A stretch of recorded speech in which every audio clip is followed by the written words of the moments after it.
Okay, I'll go ahead and call this meeting to order at 6 o'clock. First up, we have our roll call by Curtis. Chan. Oh, Chan resigned. So there is a vacant seat. Dela Cruz. Present. Present. Depico Swane. Present. Eberhard. Fujinaka. Fujinaka. Absent.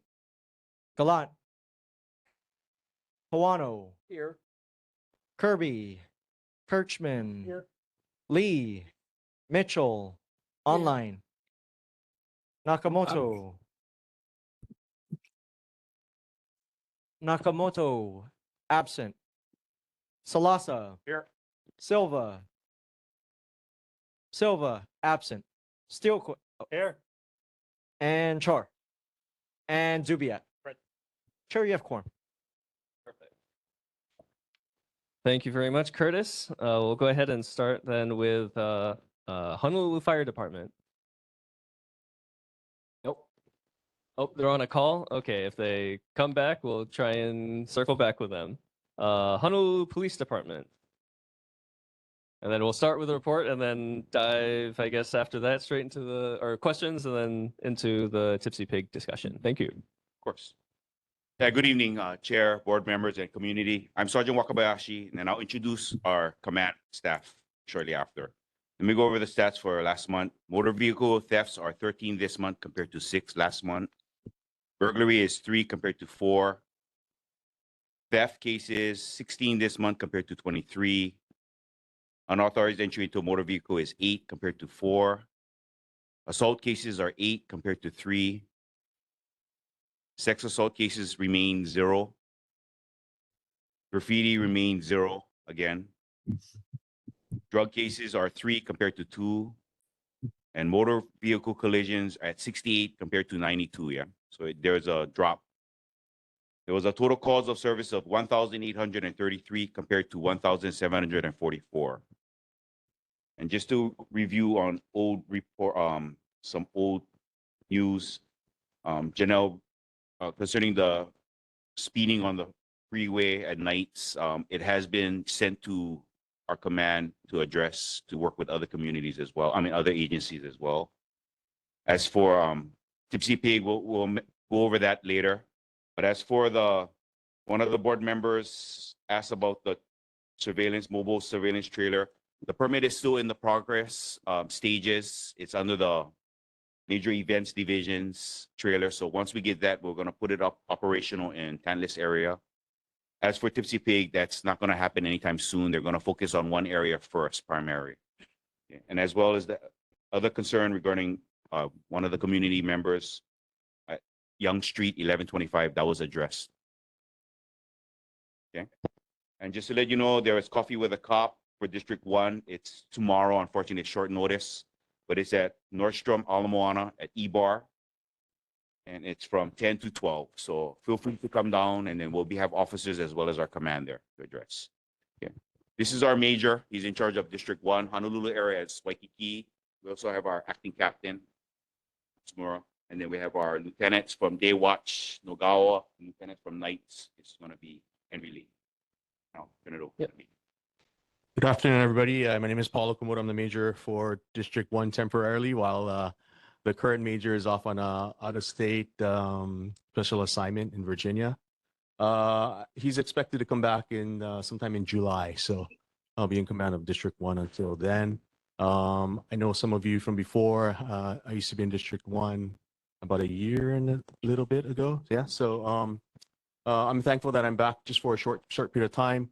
Some of my concerns that I really want to tackle while in the 3 months that I'm here is sort of the vagrancy issue that we see all along this area, or along our major corridors on King Street, Beretania, keeping our parks clear and free, and also we're going to be concentrating on the Chinatown area. I know this is not a Chinatown neighborhood board, but that's part of our district. I want to be active in trying to trying to solve some of our long-term problems. I have an idea of what that is, just because I was here for, about a year, previously. So I'm looking forward to working with everybody. And like Sergeant Wakabayashi said, we brought the captain, Captain Matsumura, but the nighttime, Lieutenant Watch Commander Henry Lee, and the daytime, Lieutenant Nogawa. So if you have any questions, we'll be free to answer any of those. Thank you, Major. Really quick, I see fire just showed up, so if we could, we'll quickly circle back with them and then come back to you. Yeah, certainly. Okay. Yeah. Thank you so much, Major. Fire. Sorry, still a spotlight from HPD. Firefighter Youth, Engine 3, 3rd Platoon. We are right down the street from you guys. And so here are our statistics for the month of March. In terms of structure fires and wildland or brush, we've had 0. We've had 5 nuisance fire calls and 4 cooking related fire calls, 21 activated fire alarms with no reports of fire. For other emergencies, we had 126 medicals, 2 motor vehicle crashes or collisions, and 1 hazardous material incident. Our fire safety tip for this month is evacuation planning. Ensure you have an emergency preparedness plan in place for situations like environmental emergencies, fires, or natural disasters. Familiarize yourself with at least 2 escape routes from your home or apartment complex, and plan an evacuation path if you must leave your neighborhood during an emergency. For more information, you can visit fire.honolulu.gov. Leave early to avoid getting trapped by fire, smoke, or traffic delays. Have a predetermined meeting place like a trusted neighbor or relative's home, a low-risk area, a shelter, or evacuation center. Stay informed, and you can sign up for notifications at hnlalert.gov, official social media, and other vetted source. And if you have a go bag prepared, bring your go bag with essential items for your family and pets. This here is a subset of all of your hazards for the 14-day disaster supply kit. For more information and printable checklists, you can visit honolulu.gov/dm/build-a-kit. Do we have any questions from the board at this time? Thank you very much. Linda. Aloha. I Hello. was love to hear a little bit more about the hazmat call that you went to. So we don't actually have the particular report. We just have the number. So we're not really sure exactly which call that it's been referring to. It could have been an odor of gas or a reported gas leak. That's considered a hazardous material incident, but we don't have the exact incident at this time. Mahalo. Thank Yeah. you. No problem. Amanda. Hi, thank you so much. Quick Hello. question. Yeah. In the neighborhood, specifically on Pensacola, following the construction going on there, just with the water line and stuff, Mhm. I noticed 3 fire hydrants are bagged, so I'm assuming that's out of service. Correct. Is there like a maximum amount of time that they can be out of service? And what do you guys do if an emergency does occur and you need a hydrant and it's bagged? So that's a great question. We don't control how long the hydrants stay out of service for. We are just notified that they are out of service. All of our fire engines that you see, kind of like the one parked outside, we carry our own water supply. It's not a lot, but it's enough to usually get the job done. So we have other strategies in place that we can use, set up. Or you'll see a lot more fire hose on the ground, tapping the next nearest hydrant that's available. But unfortunately, we have no control or timetable for shutdown hydrants. Thank you, Amanda. Are there? Oh, I see online Claire.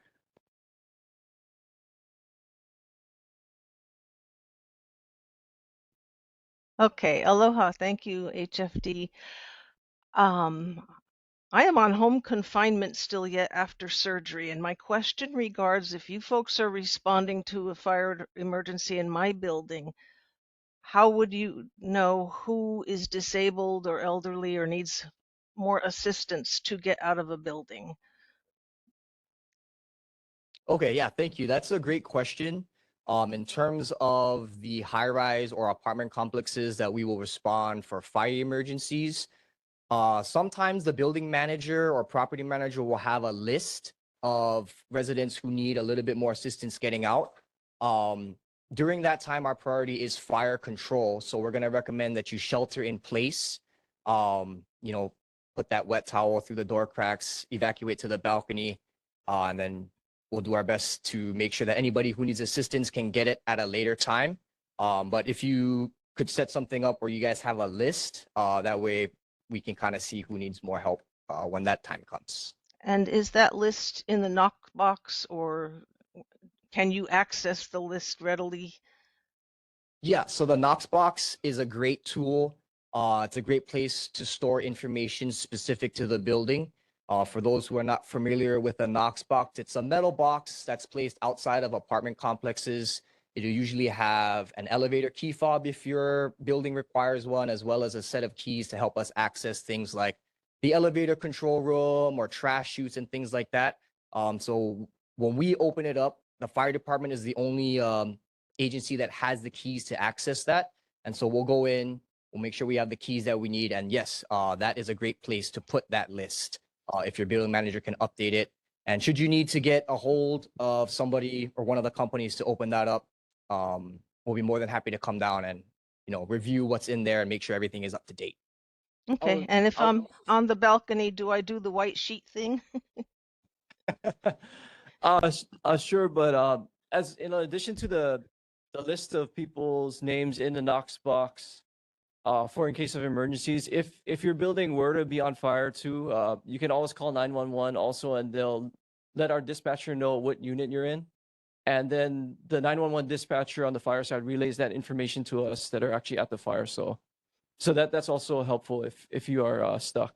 Thank you. As I'm talking to neighbors and resiliency groups and disaster preparedness groups, everyone who lives in a condo should know this sort of thing is available in case you have people who can't get out or get down the stairs on their own.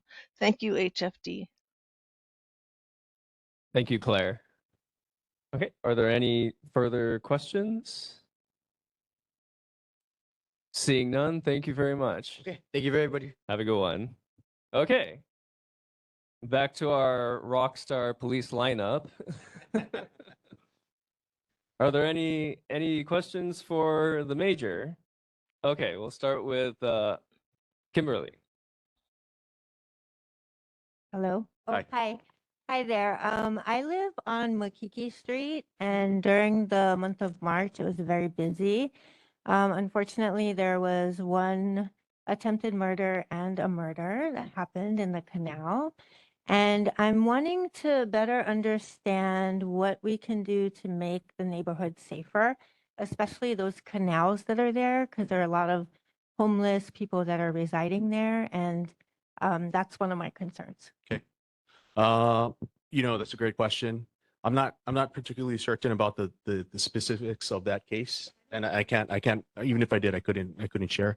But really, part of my strategy for the next several weeks is to aggressively conduct outreach and enforcement. Right, and as you guys know, a lot of the homeless people that we encounter, and this is just anecdotally, right, 99% of these people refuse treatment. Right, Yeah. when we go in, try to give them services or so it's very difficult for us. And it kind of turns out that we have to do the enforcement in order to get them to take the services, because if we didn't do that, they would just remain in the streets or in our parks and it sort of monopolize our public spaces. So, unfortunately, we have to do the enforcement.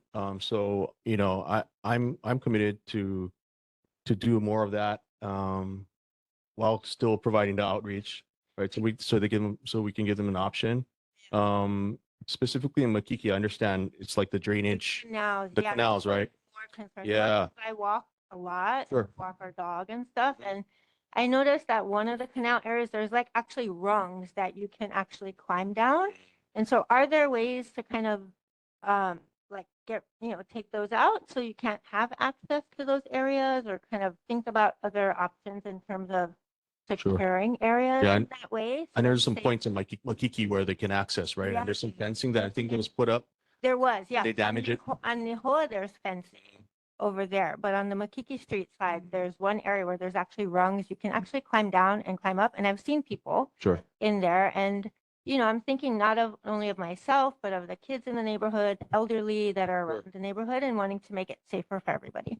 We'll do what we can. It continues all the way down to Kalakaua and what is that? Kalakaua and King, right? By the Jack in a Box, and it goes all the way up. So yeah, we're very aware of that.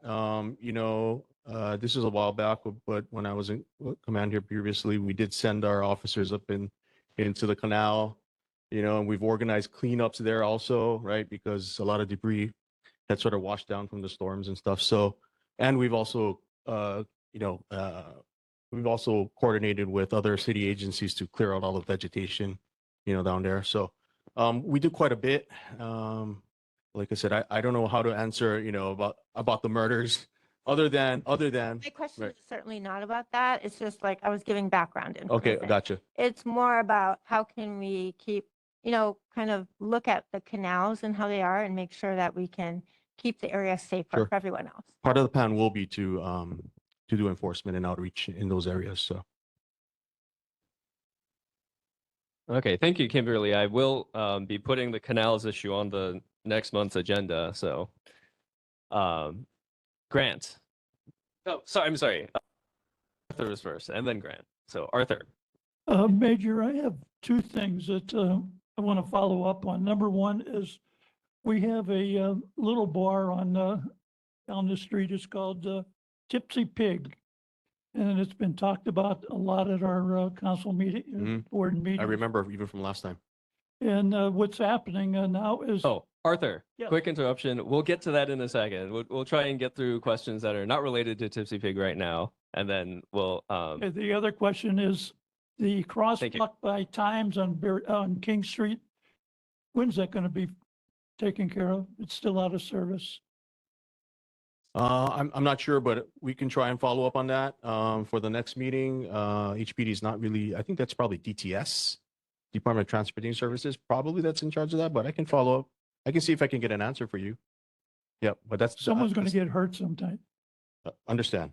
I'll find out. Yeah, thank you, Arthur. We'll get to Tipsy Pig just after the other general questions. Grant. Thank you. Hey, officer, I wanted to thank you for your service. Thank you for coming out tonight. Yeah, thank you. A couple things I wanted to ask you about is, do you have a plan for Tantalus Drive while you're in the seat, specifically with regards to drifting, dumping, and vagrant cars? This last 2 weeks ago, we had a U-Haul that was stolen up there. I ended up having to call U-Haul to find out it was stolen, and then call you guys. And it had been sitting there with campers in it for a week. Presence seems to be the thing that we're missing. I don't know how often you guys patrol up the hill, but it seems like something that we could do more often. And then a second point, it centers on drifting, and it's something that I care about. My wife's almost been hit twice driving, and I'd like to ask for some professionalism or training with your officers. Show up to scenes where things like that happen. Jokes and questions like when's the last time you got a citation with the drivers is the wrong answer for the officers, I think. So a lot of things packed in there, but I'd like to see you guys more on the hill. I really appreciate what you do. It's a beautiful place, but we have people dumping, drifting, and vagrants. Okay. Well, I'll talk to my lieutenants about that, and we'll come up with a plan to do extra out there. And I know that was a big problem for me even when I was there a year and a half ago. So yeah, I don't think driving it once a day is extra, but if you can, I'd appreciate it. We'll step up the presence for sure, right? And so that, and we'll stress to the officers that these are issues that they need to contend with on duty. Yep. Yeah, thank you, Grant. Okay, so we'll take Eric. Yeah. And then Chuck, and then Janelle. So, Eric. Hi, thank you. So yeah, my question goes back to what you said about Tantalus and Round Top Drive. It's all connected. I live on Round Top Drive side. I'm at the very bottom, so I get the start of the racing. I call in quite often, I try to give descriptions as best I can, but they're going so fast. They're going in excess of 60 miles an hour by my house. It's a 25-mile-an-hour speed limit. There's definitely a lack of signage. I know that would help. But as far as these vehicles that are racing and drifting up Tantalus and Round Top, they have a really extremely loud exhaust systems, which I know are modifications that are probably illegal modifications to the cars. So, usually I've seen officers ticket people with loud sound systems, but can officers also ticket vehicles with Yes. Excessive loud exhaust Yes. systems? Yes.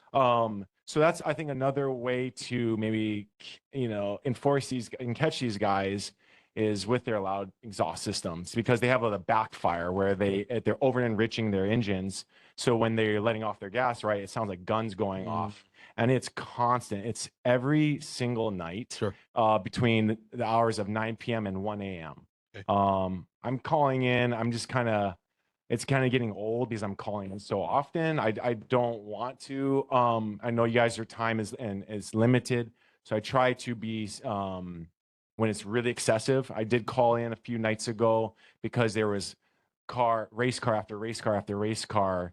But yeah, if we could maybe, these cars are super loud. So I don't know. I'm just checking if that's something we could Yes, for take with sure. them. Okay. I'm also in charge of Waikiki, and this problem Yeah. also exists in Waikiki. So is that a safety check thing with these backfire I type think exhaust systems? not anymore, right? I think they used to have a inspection, right? Okay. System where you have to get a additional Yeah. inspection, but I don't think that exists anymore. Okay. But we can definitely cite them for loud muffler. Okay. That's what we've been doing in Waikiki. So, Okay. so I'm pretty sure we can do that here. I'm Yeah. glad that the night. I think enforcing that sound thing might deter them from racing Maybe. round top. Yeah, for sure. I'm glad that the night lieutenant's here, and he can take some direct action. Yeah. So I'm glad that he's here to hear it from you guys directly. And sorry, one other point to that is, the lookout is closed at 10 p.m.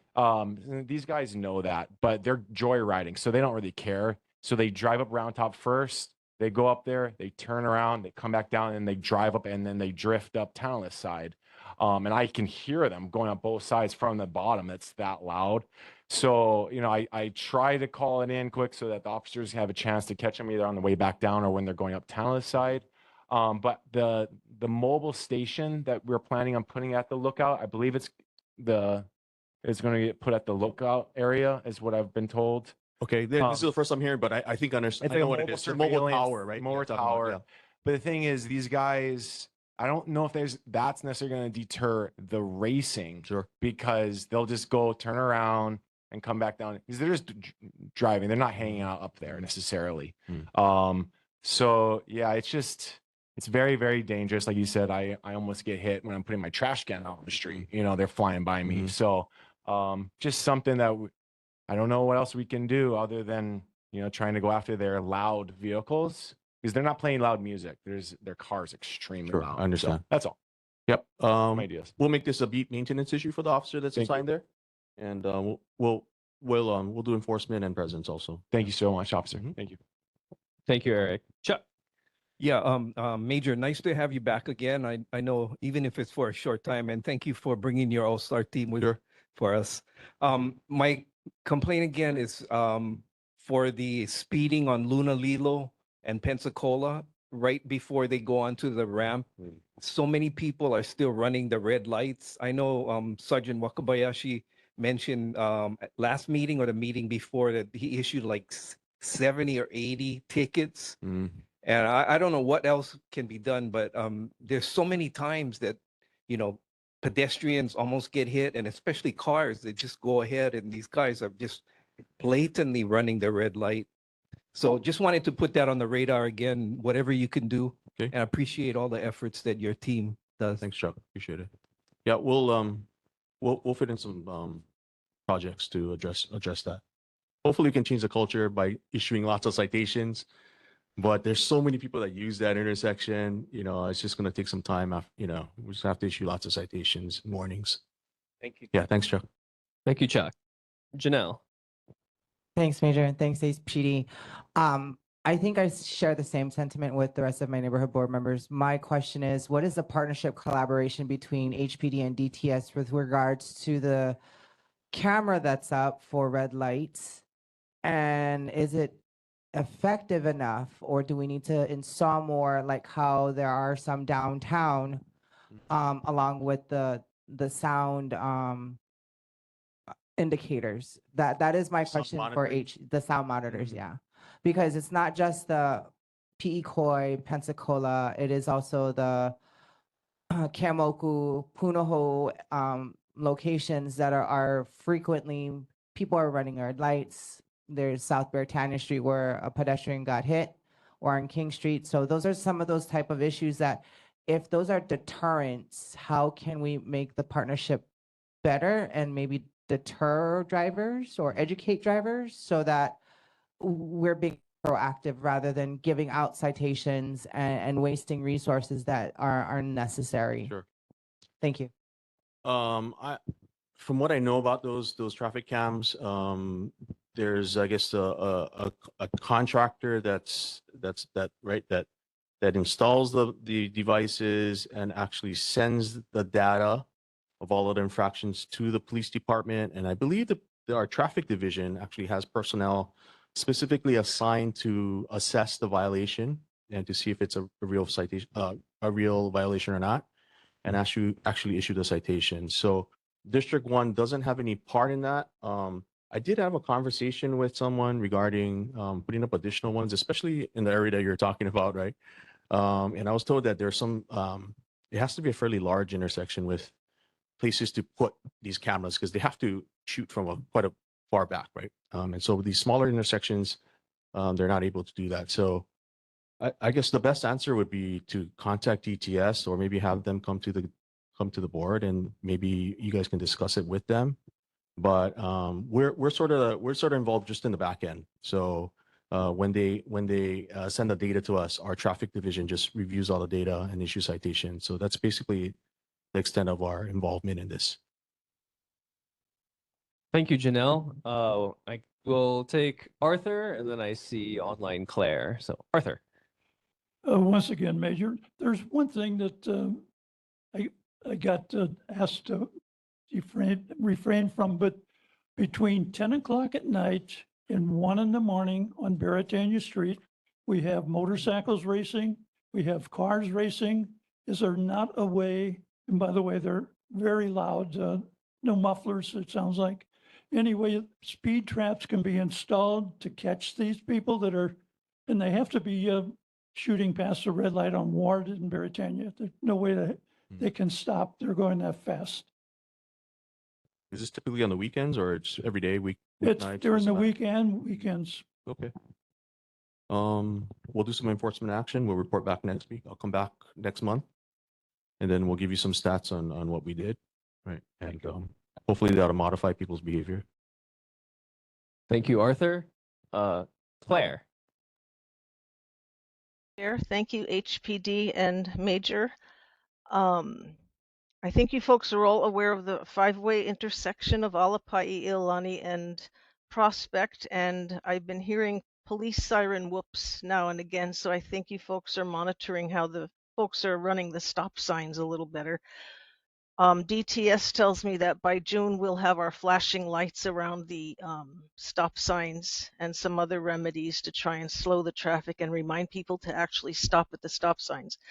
But tonight I want to ask you, we have that huge construction site at 1617 Alapai, and the construction workers are parking everywhere, under the stop sign, all the way to the corner, under the sign that says no parking here to corner, partially blocking driveways. They're also bringing in cement mixers and dirt and stone deliveries and blocking the roads for half an hour at a time. Alapai Street is a very narrow street.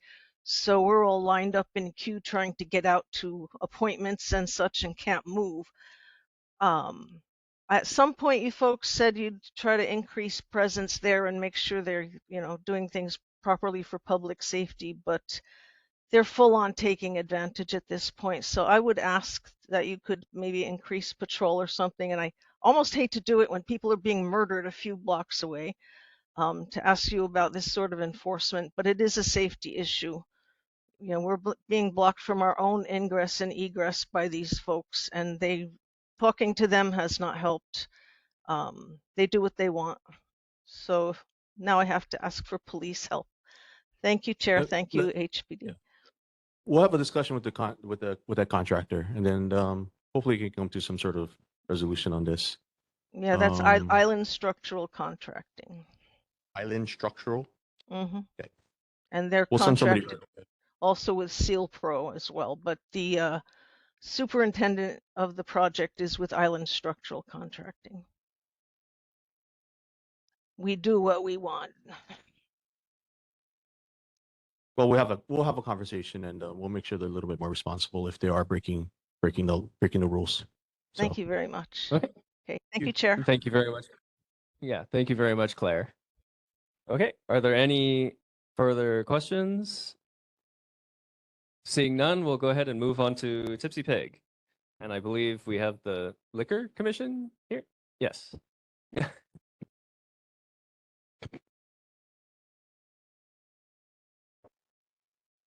Thank you very much for being able to attend. Thank you for inviting us. Good evening, Neighborhood Board Number 10. I'm Anna Hirai, the Assistant Oh, Administrator. if you don't mind coming closer to the microphone. sorry. Thank you. Assistant Administrator at the Liquor Commission, and I brought with me our Chief Investigator, Seth Neri, and the Enforcement Supervisor, Glenn Nishigata. So before I turn over the mic to them, I'm going to give the Neighborhood Board some context information about liquor license activity in your area, because this I find this is very helpful in sort of evaluating impact. So in the Neighborhood Board Number 10 area, you have a total of 37 active licenses. Okay, 37. That number is broken down into 16 restaurants, 14 retail, that means stores that package stores or liquor stores or grocery stores, 5 dispensers. Now a dispenser compared to a restaurant is a on-premise consumption license that is not required to have food service. So it could be a bar, nightclub, and then 2 small craft producer pubs. So compared, our total licensee base at the Liquor Commission is about 1,500 licenses. So you can compare your area against that 15. And this particular sort of breakdown, where the largest number is restaurants, the second is retail, is you see this throughout our entire licensee base. So that's some context information about the liquor licenses in your area. I think I'm going to let Glenn speak to, we brought some specific stats about complaint activity in your area. I'm going to defer to him and just stick around if you've got other questions that I need to address. Thank you very much. Sorry about that. Before Glenn speak, I'll speak. So my name is Seth Neri. I'm the Chief of Liquor Investigator. So we are fully aware of the complaints from Tipsy Pig. I know that we're working alongside with HPD. But to give you more specific in regards to what we did, I'll have the supervisor, Glenn, kind of go in more specific details about Tipsy Pig.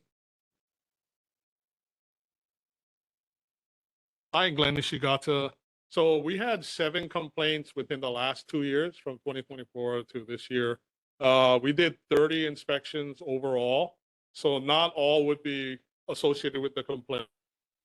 Also do just random inspections. So within that 2 years, we did 30 inspections of that premises. So typically when we get a complaint, usually it's majority of it is noise from Tipsy Pig. We would do an investigation and observations at least twice or 3 times before we address and close. So the specifics, we get more specific information on the complaint, days when it happens, hours when it happens, that'll kind of narrow our investigation better, so we can actually investigate a clearer and more positive point to it.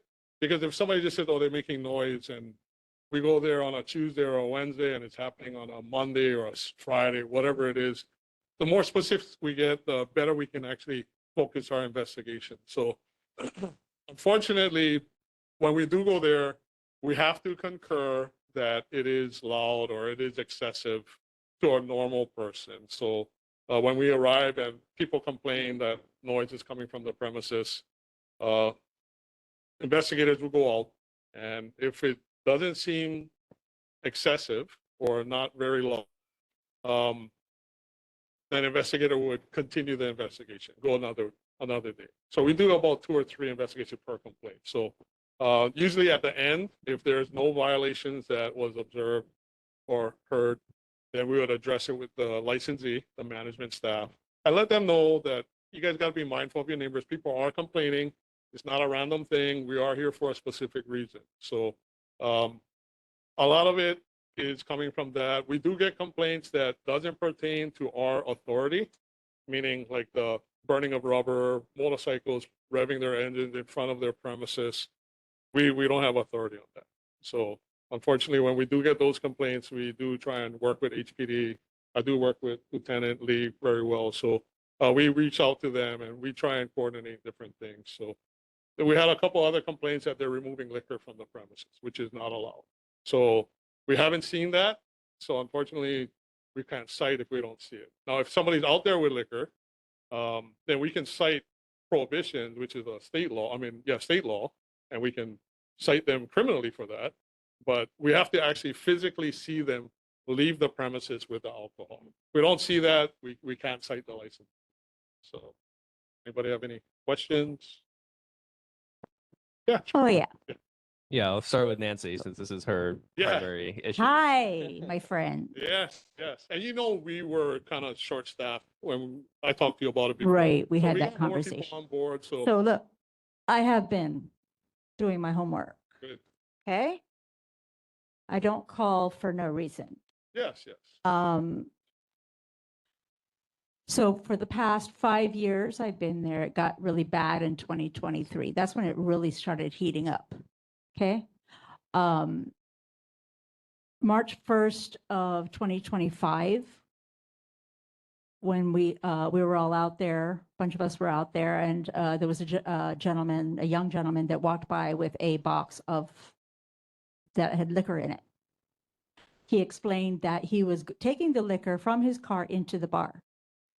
Now, it was explained to me that they were also found to have a lack of employee cards, and there was another violation.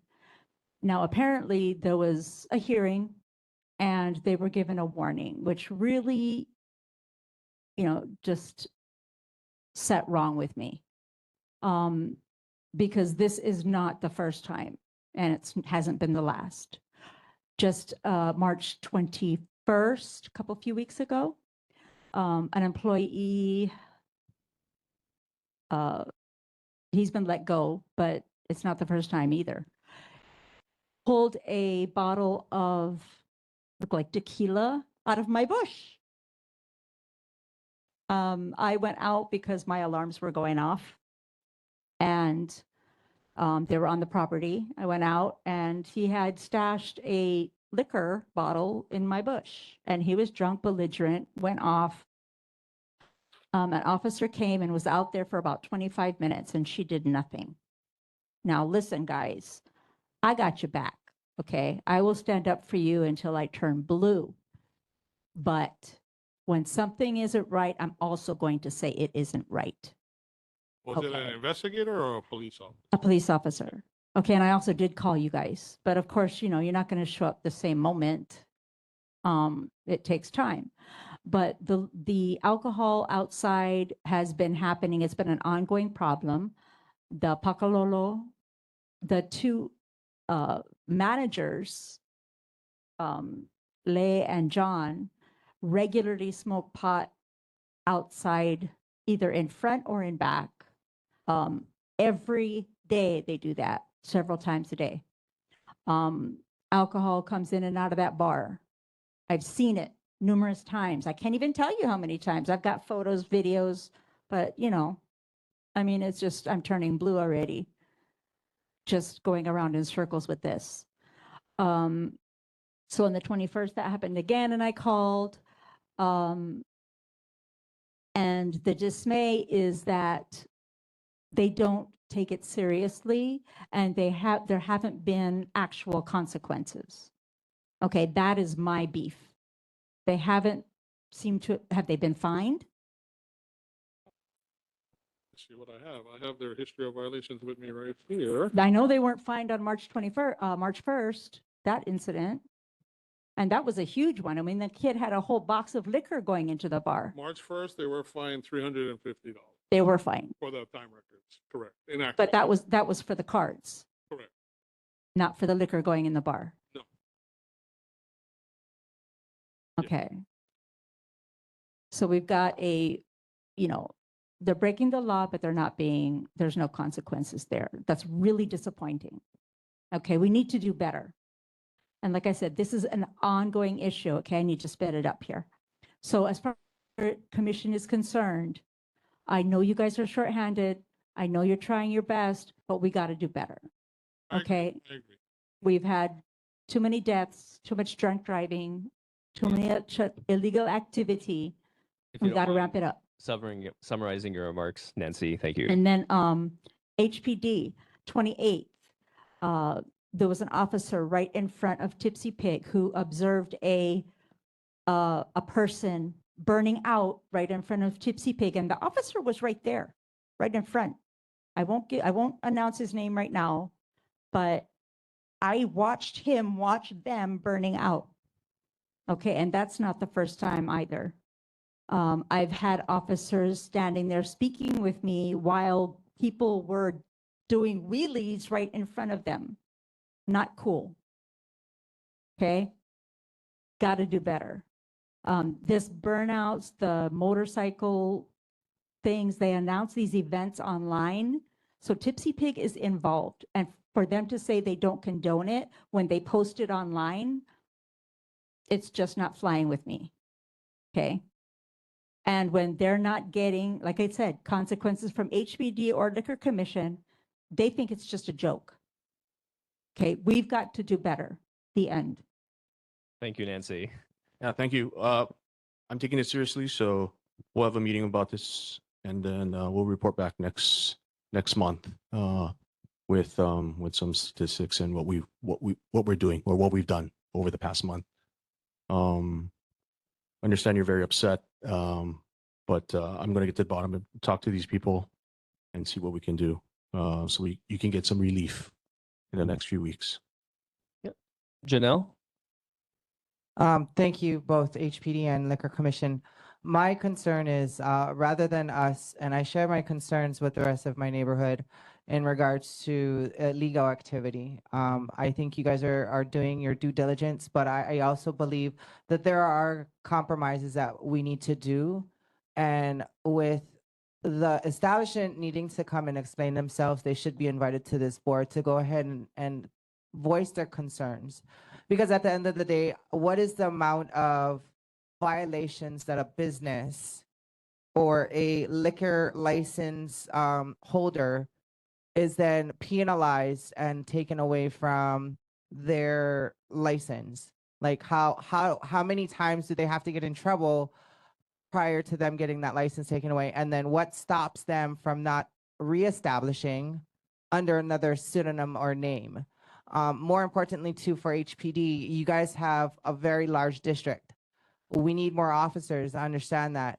How are we going to help as a neighborhood to try to support both the Liquor Commission as well as the businesses, as well as the legal issues in our district, so that we don't have issues like this in our neighborhood on a constant basis? And from what Nancy is saying, this has been an issue with this board since I in the board back 3 years ago. So that question first for the commission as for how many violations, and then what is the steps to, get their license taken away. Thank you.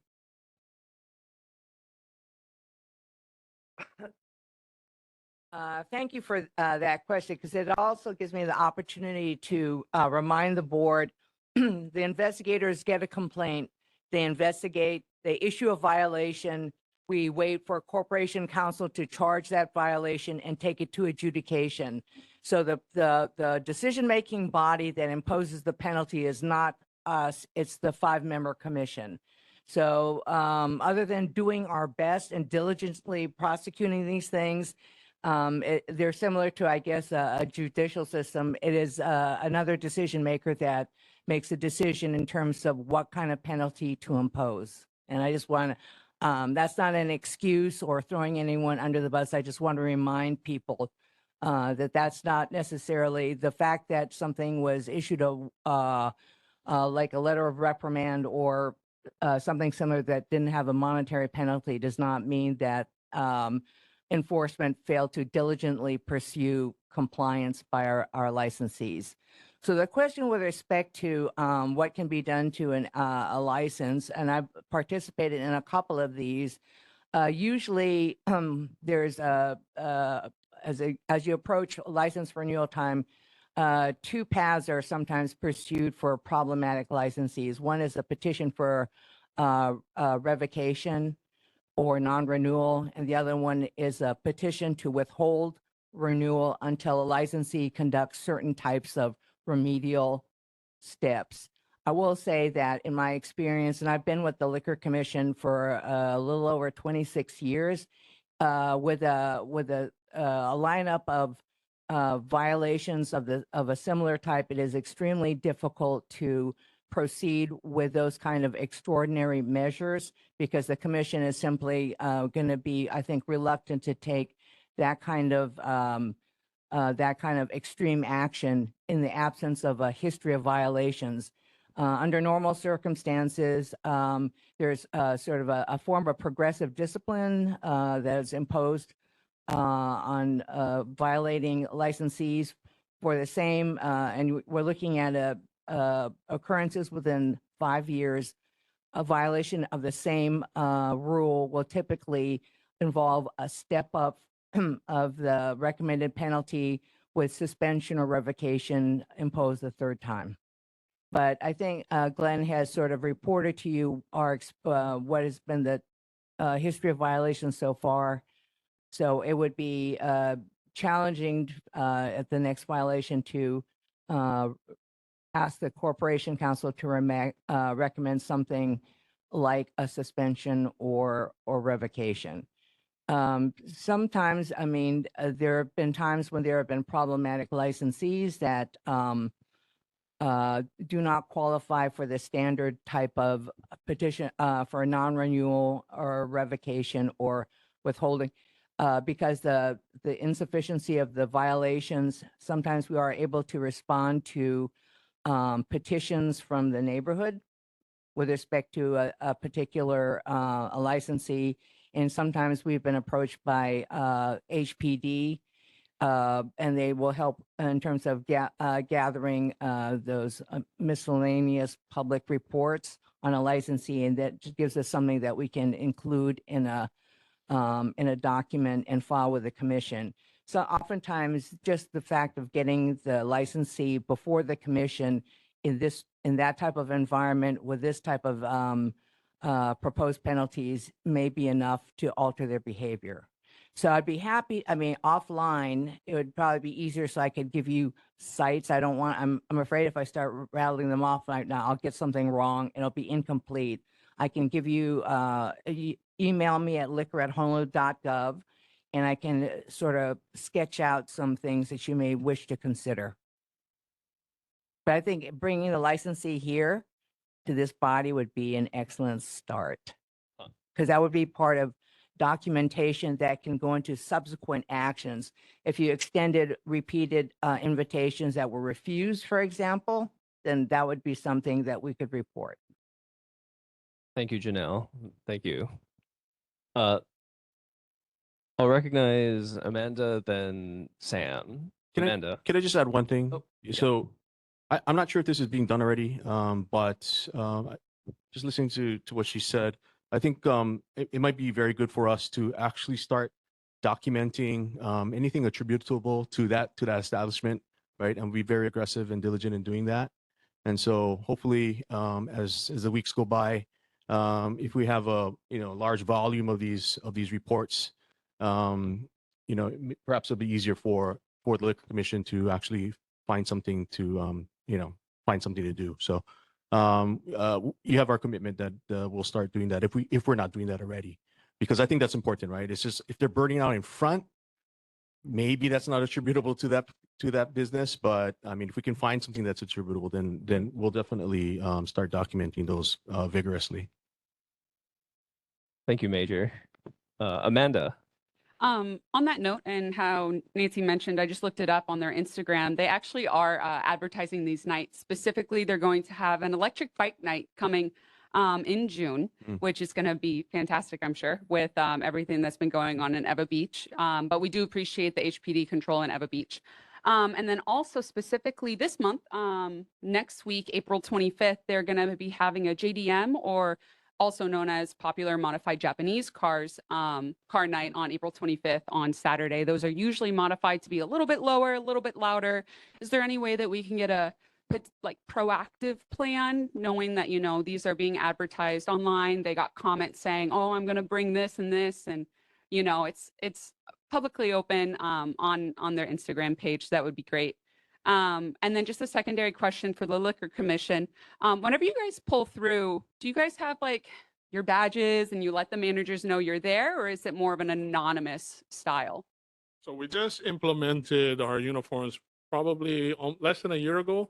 So we have a uniform with the Liquor Commission seal and an investigator, and it's a gray polo shirt. And then we just started our body cam program. So we purchased Axon body cam. So we're using that now.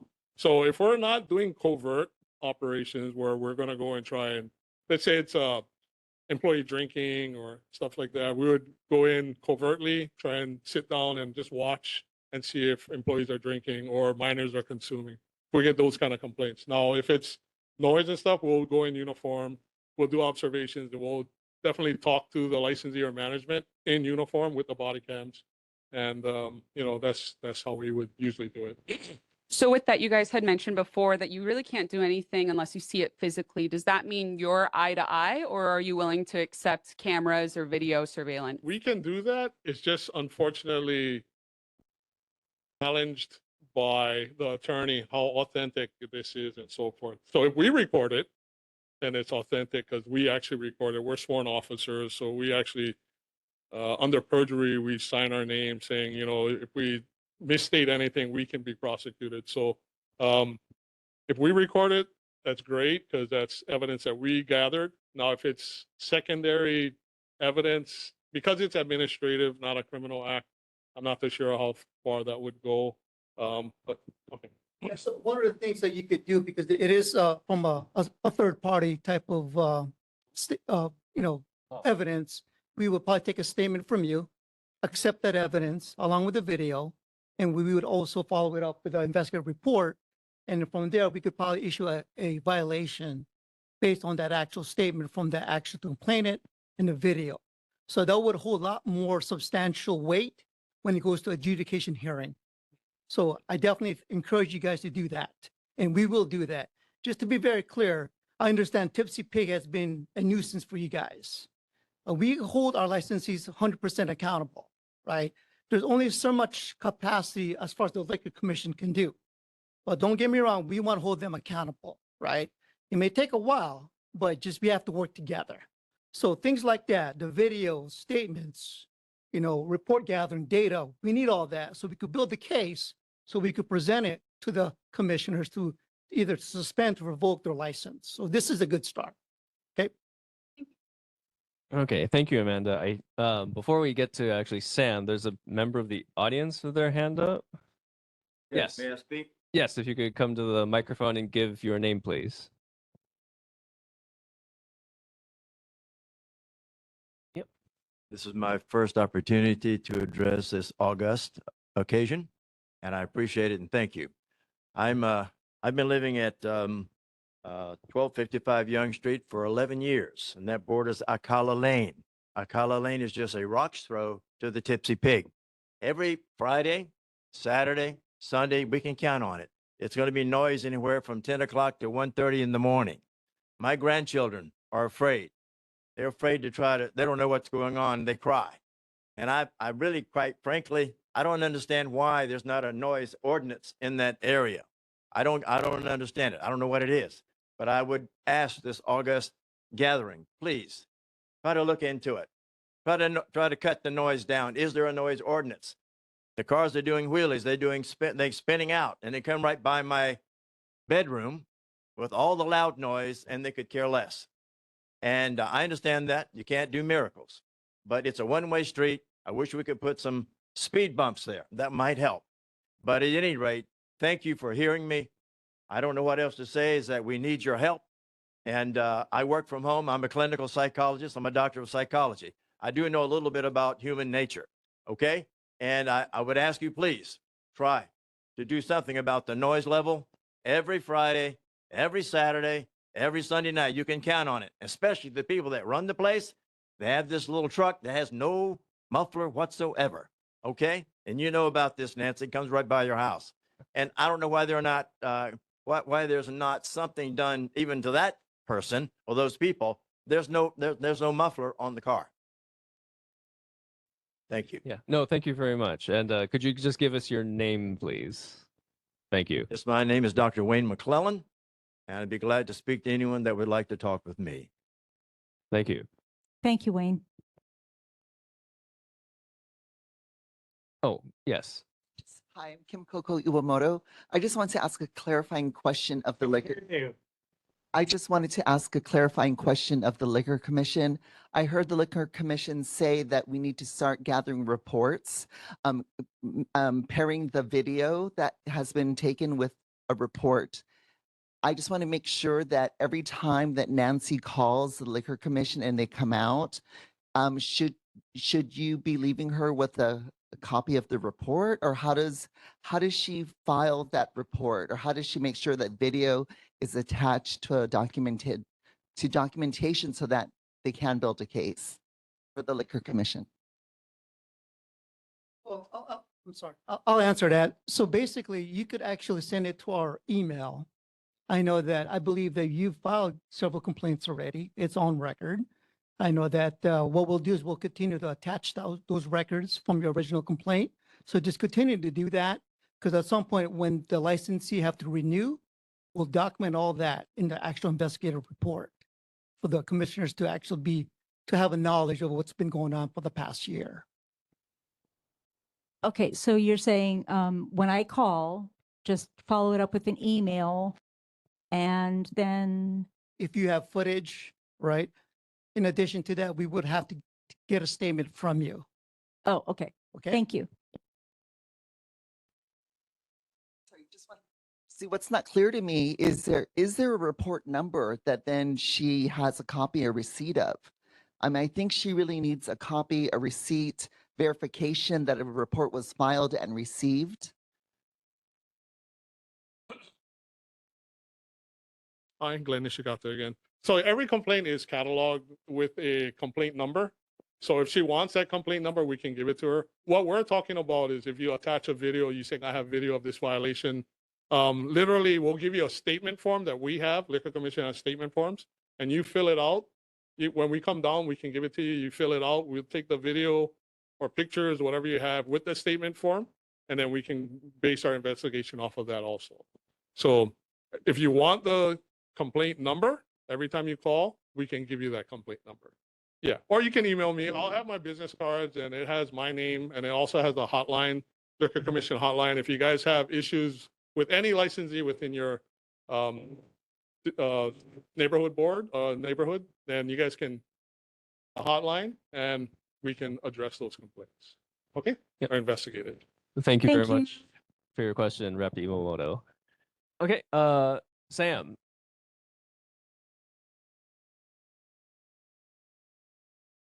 I see you talking, Sam, but you're muted.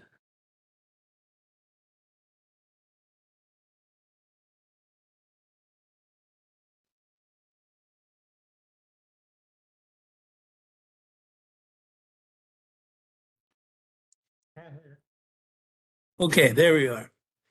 I'm hearing that there's gonna be a training, a liquor commission's gonna do a training at the Neil Blaisdell Center. And I tried to sign up for it, and they wanted to know what bar I worked at. And I said, well, I'm on the neighborhood board, and we have major complaints against the Tipsy Pig and how they're not enforcing the rules. Would neighborhood board people be allowed to go to that training to make sure we're following the rules? Or they're following the rules, I should say. I think what you're referring to is something later on this month, April 29th. Right. I think It's a licensee, we call it the licensee symposium. And what it typically addresses this year, there'll be information on the new driver's licenses and what licensees need to be aware of as they're doing ID checks. There'll be an update on Narcan, on Narcan use. And then I will do, for example, so there are segments that are designed to help licensees become better licensees. So that's maybe why you were asked if you were an employee of a licensee. I don't know that the invitation has been extended to neighborhood board members. I mean, we have extended invitations to city administration and council members, but that's, I think, what you're referring to. So I will do a Right. segment, for example, on, I always get assigned this legislative update and rule amendment process. And then a member of, you'll be seeing Glenn talk about, I think, largely issues surrounding the body worn cameras. Licensing supervisor will give information on how to avoid pitfalls in the license application process, the audit section, so on and so forth. If there's someone who has an interest in attending, could you please email us at liquor@honolulu.gov? We do have to give, because this is an event that is largely supported by licensees, so we give priority to licensees attending. But to the extent there is extra capacity, perhaps we can extend it further. So if you could do that, if that's what you're interested in. And what's the time of that thing? It's April 29th. 29th, what time? I think it starts 7:30 to noon. Okay, all right. Thank you. Thank you very much, Sam. We have time for maybe one or two more questions. Are there any further questions, Janelle?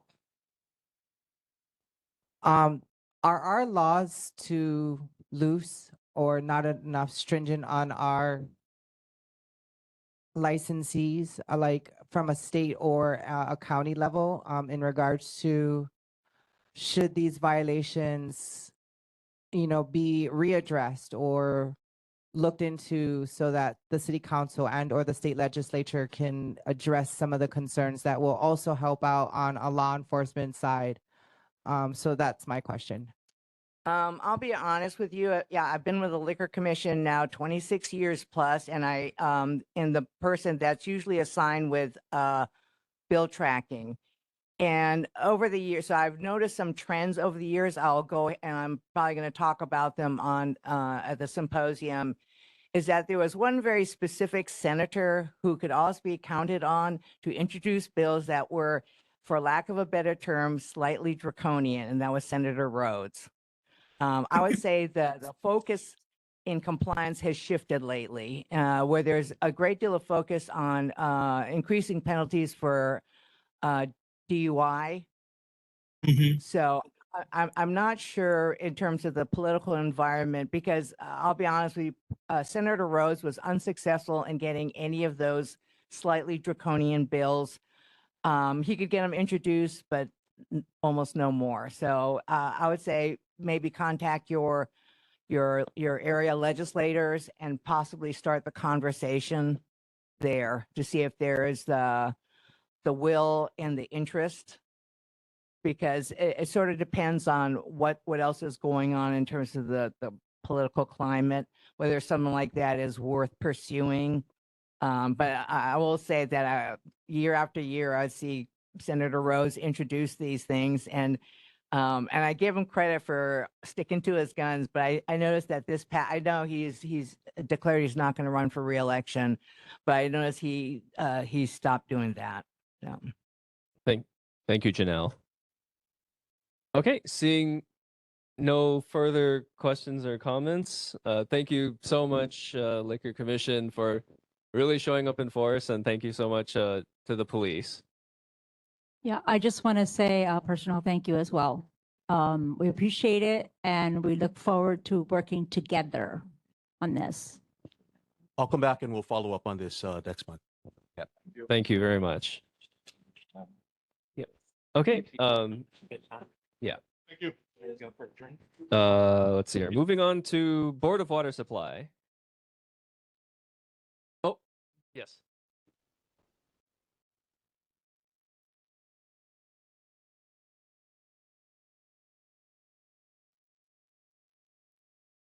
Good evening, everyone. My name is Jimmy Llanos, and I'll be representing Board of Water Supply tonight.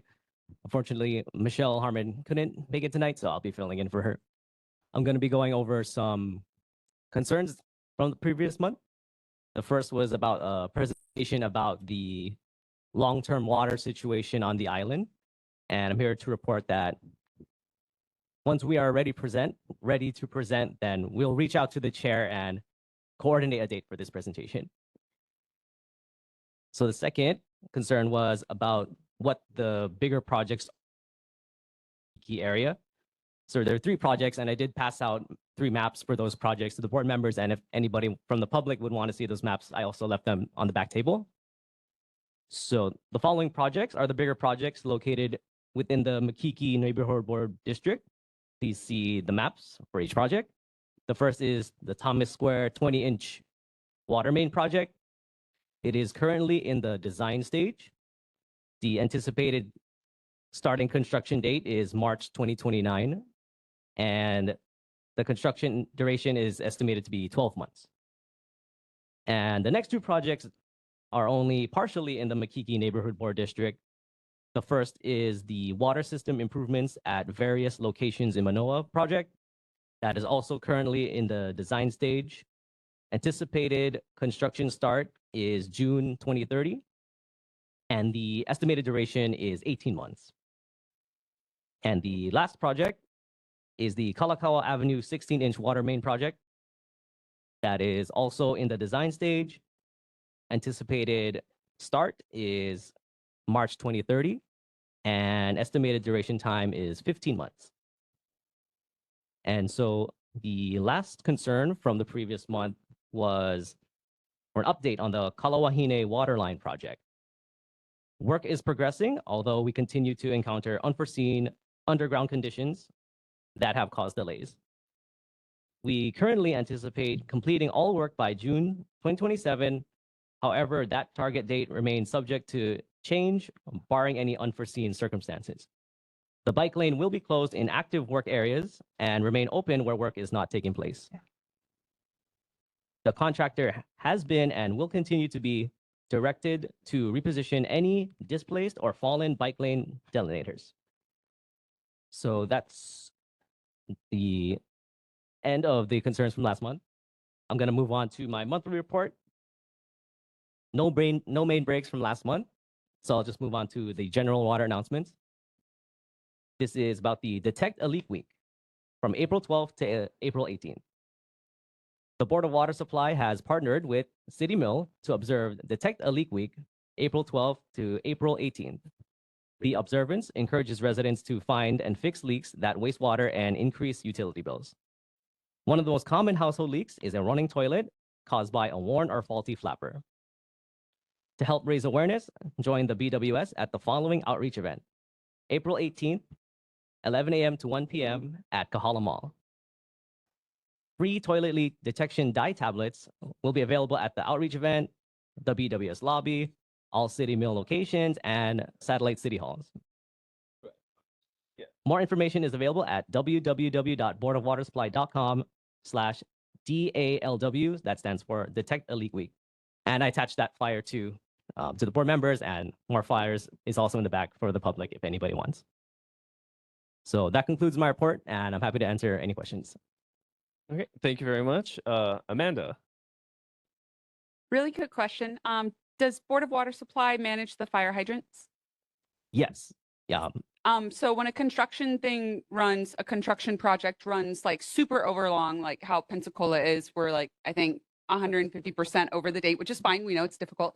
Do they get to open the fire hydrants if the project is taking longer? It's really worrisome that for an entire block, there's bagged fire hydrants. So does Board of Water Supply have any sort of leverage to be like, hey, if you don't need this off right now, let's take the bags off so it's available? I can't speak for our capital projects division, but I can take that question back and check if Board of Water can take the bags off the hydrants if construction is going too long. Oh, thank you, Amanda. Yeah. There were 3. There was the one fire hydrant open. I think on Pensacola from Ward on down Wilder all the way down to the main highway there's like one fire hydrant that was available for that whole area. Okay, I'll follow up with our team. Be helpful. Thank you. Yeah. Thank you, Adam.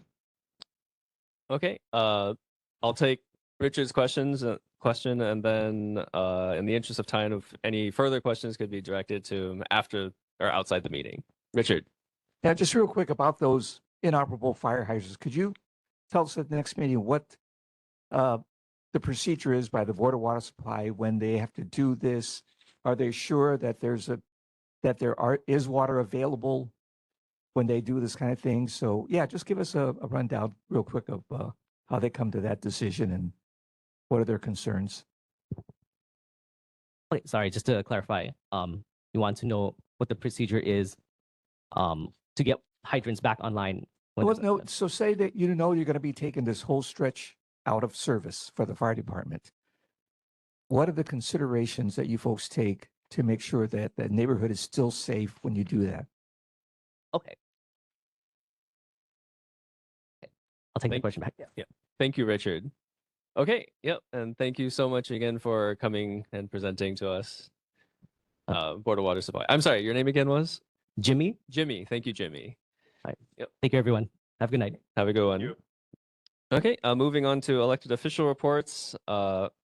If you have the representative for Mayor Rick Langeri couldn't make it, so if you have any questions for the mayor, instead direct them to Scott Nishimoto and Tyler, who will be starting with Scott Nishimoto's office.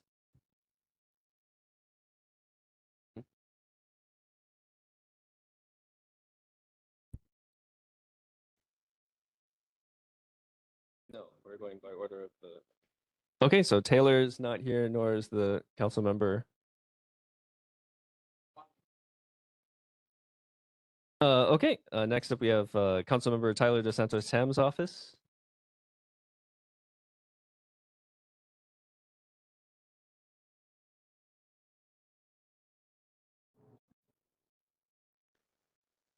Yeah.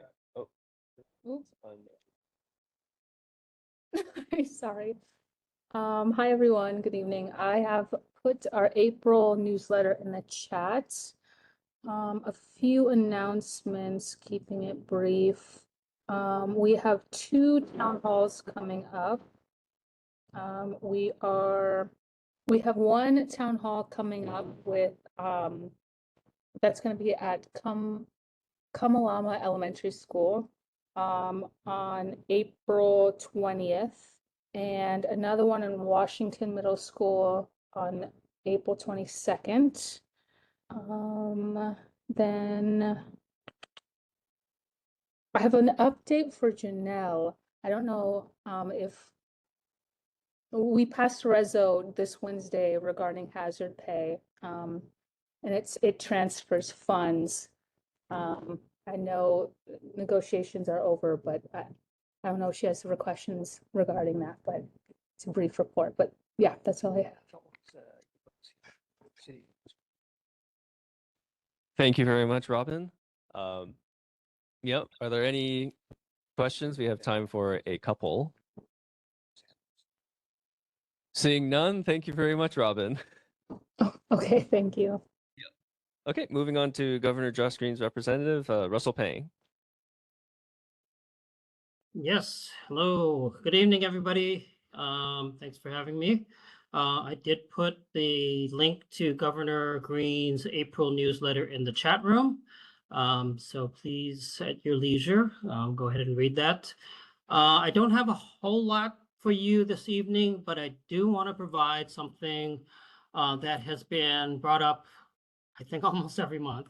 And that is, I do have an update on repaving of the Lunalilo Street along the H1 from Keomoku to the on-ramp.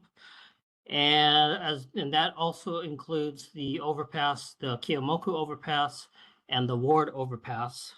I don't have a schedule yet, but we are looking at tentatively getting underway possibly, and I'm being very tentative here because there's a lot that still needs to be completed before work actually gets done. But we are tentatively looking at getting underway in June.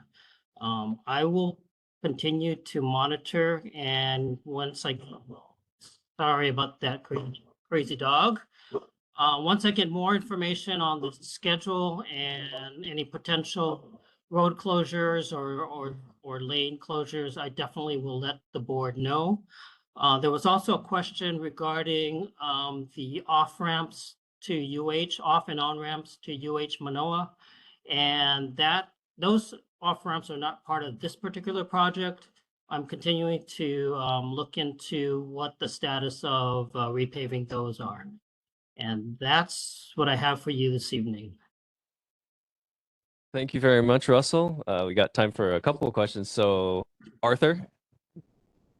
Good afternoon, Russell. A question for you that's come up a number of times is on Ward Avenue going Malka, right at the overpass, the question of putting a left-hand turn sign or light preferably in that area. And it keeps getting kicked around. No one really answers it. Maybe you have some answers now?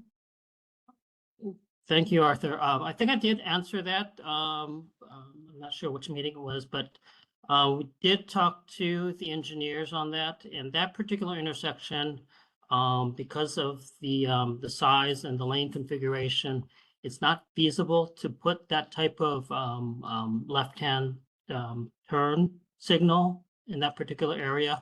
Going Malka is what you were discussing. So that's the information that I got from the engineers. Thank you. Thank you, Arthur. Chuck? Yes, Russell. My question is really in regards to the DOE and its superintendent and just the program in general. You know, I guess there's a lot of concern with the general public about the superintendent getting a big raise, and then he's also asking again for 2 more assistant superintendents. I'm not sure what the status is of that, but that's a major concern to, I think, a lot of people in the general public. But the other thing that I wanted to ask is, if you were able to get somebody from DOE, or you could get information on what kind of plan do they have to increase the performance of the students here in Hawaii, because it seems like it's just either flatlining or just getting worse. And again, that's a big general concern of the public. Thank you. Thanks, Chuck. I will check in with Department of Education and see if they can address those 2 issues regarding the pay and the performance issue. Thank you very much, Russell. If anyone has any more questions or comments, concerns, please take them up with the representative outside of the board meeting. Okay, moving on to Senator Carol Fukunaga's office. Oh.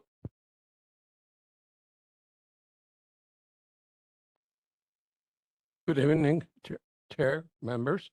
My name is Hector Venegas, and I'm here to just briefly give you a report of what Senator Fukunaga has worked. Most of you have the newsletter, and I will just be brief insofar as the disaster preparedness bills.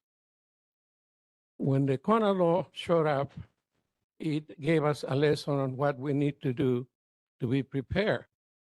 With that in mind, the senator, we had a meeting with community people, state, county, first responders, Community Resilience Group to find out what worked, what we didn't do right, what we were missing.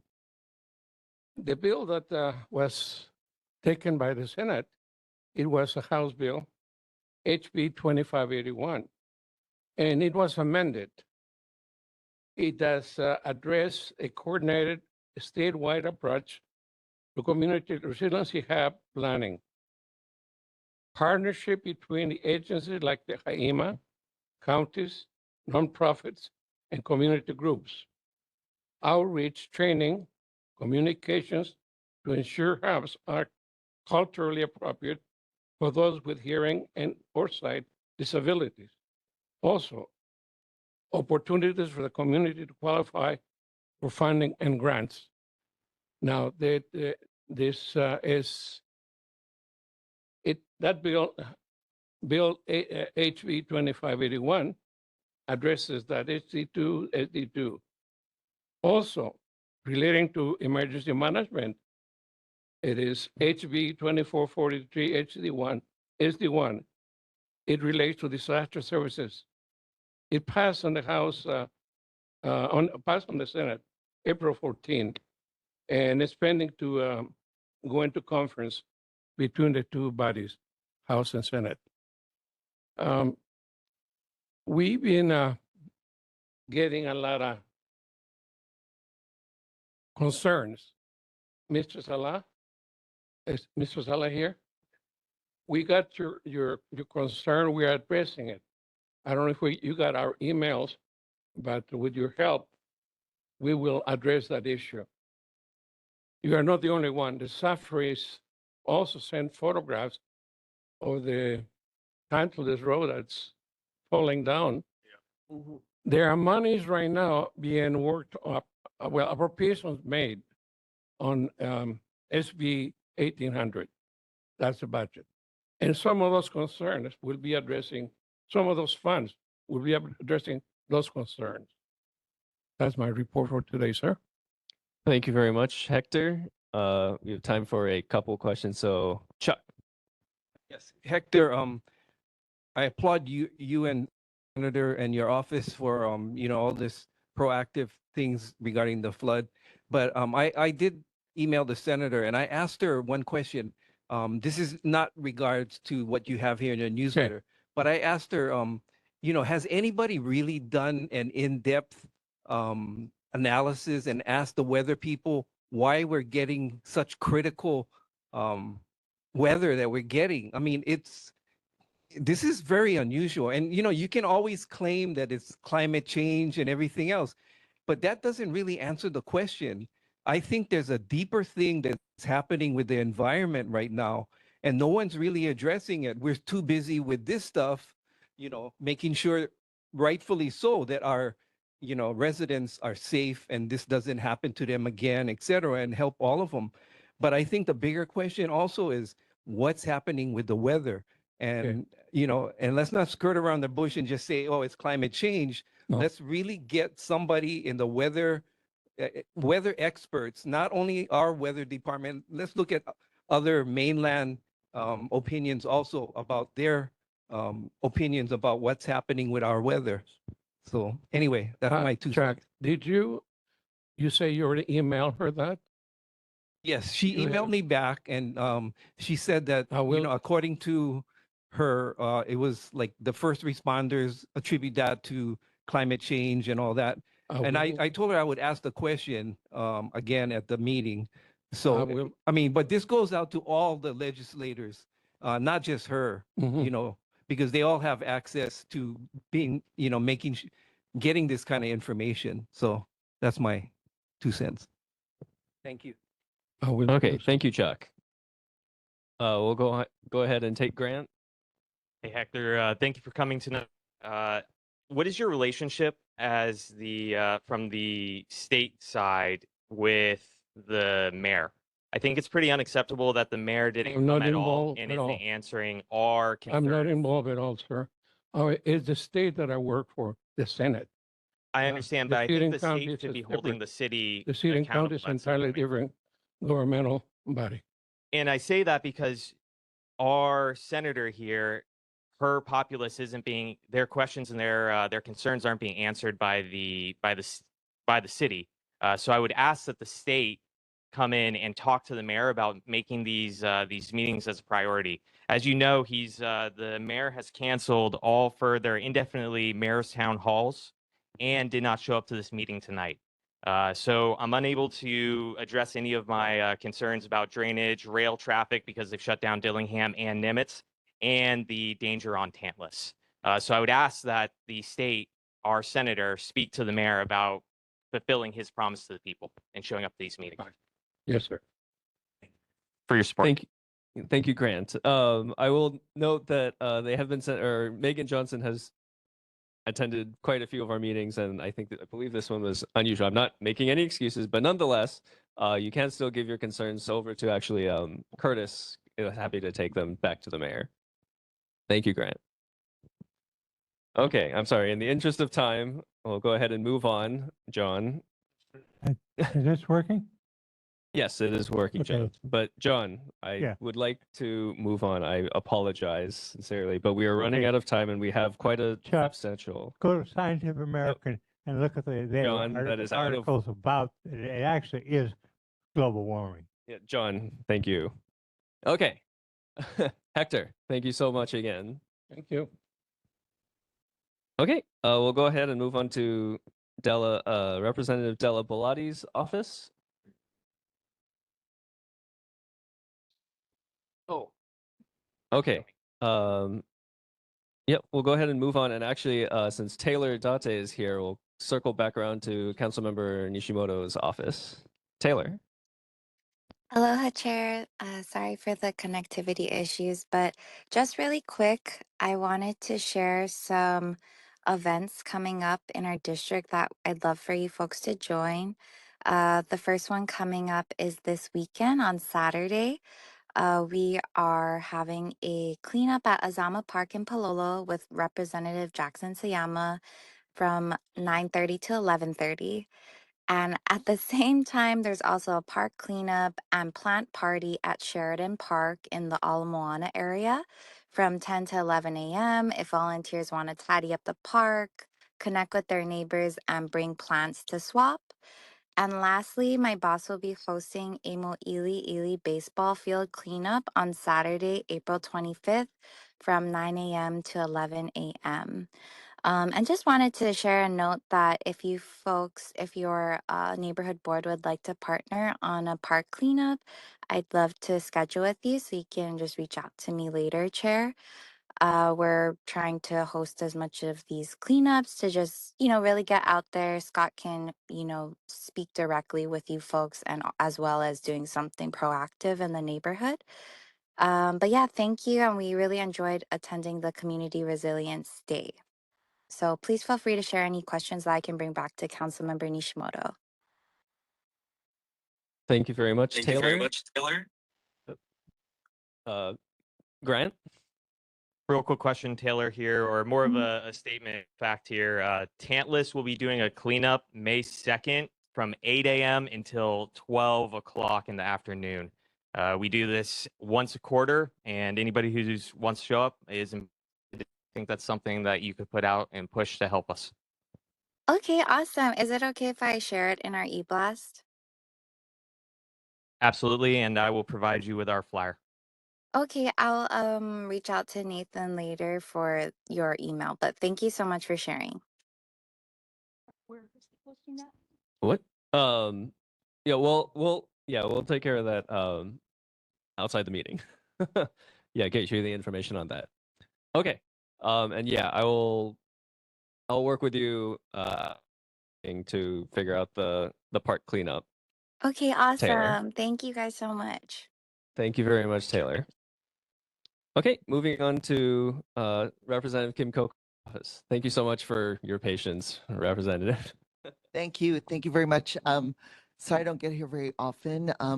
We have an overlap, I think, between our neighborhood board and our District 25, which is Ala Moana, Kaka'ako, and downtown Honolulu. So we, I think, overlap just a sliver, a makai of the highway. My most recent newsletter includes, hold on one second, I want to make sure I don't go over my time. Includes a survey. I conduct these surveys every April because as the legislative session comes to an end, I am called to vote on behalf of my district on some controversial issues. So last year, they included a GET surcharge on vacant homes, tax and regulate online sports gambling, adult use cannabis. This year, I'm focusing on state funds. How do we spend our state funds? Or how, for instance, the first question on the survey, which is here on the desk, is when a state building gets old and needs to be replaced, how should we pay for the new building? Should we close tax loopholes and use the increased tax revenue to pay for the new building with cash? Or should we use bonds, which means to borrow to pay for the new building over 20 years, even if it means that it will double the cost of the new building? Or should we do both? So it's questions like that. I ask, building a new Aloha Stadium, do we need a new Aloha Stadium, or should we only use private money, or should we only use taxpayer money, or use both? Funding military-related expansion. One of the options is do not expand, use only federal dollars to expand the military presence here, or use some state money.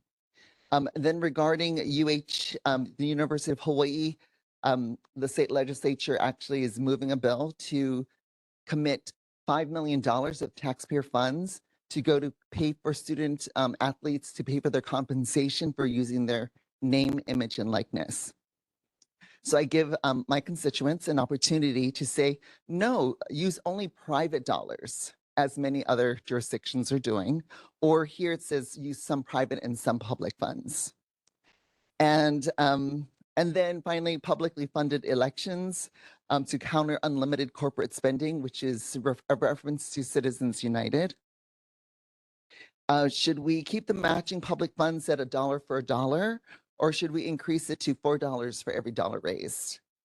And then finally, the last series of questions is about should we increase safeguards to prevent ICE overreach and abuses in Hawaii? And I list a number of actions that we can do as a state and that are all enumerated in various bills. There were over 25 bills to address ICE overreach in Hawaii. And I think now there's around 8 still moving. Okay. Very much, Representative. Are there any questions for Rep. Iwamoto? Seeing none, thank you very much. Thank you very much. Thank you for Thank you for being. Okay, moving on to Rep. Ikaika Old's office. Hi, my name is Grace on behalf of Rep. Old's office. I would just like to say that he's sorry that he can't make it tonight, but if anything, I can take down any questions you folks may have and transcribe it over to him. Thank you very much. Any questions for Rep. Old's office? Seeing none, thank you very much, Grace. Thank Okay, you. moving on to Representative Andrew Garrett's office.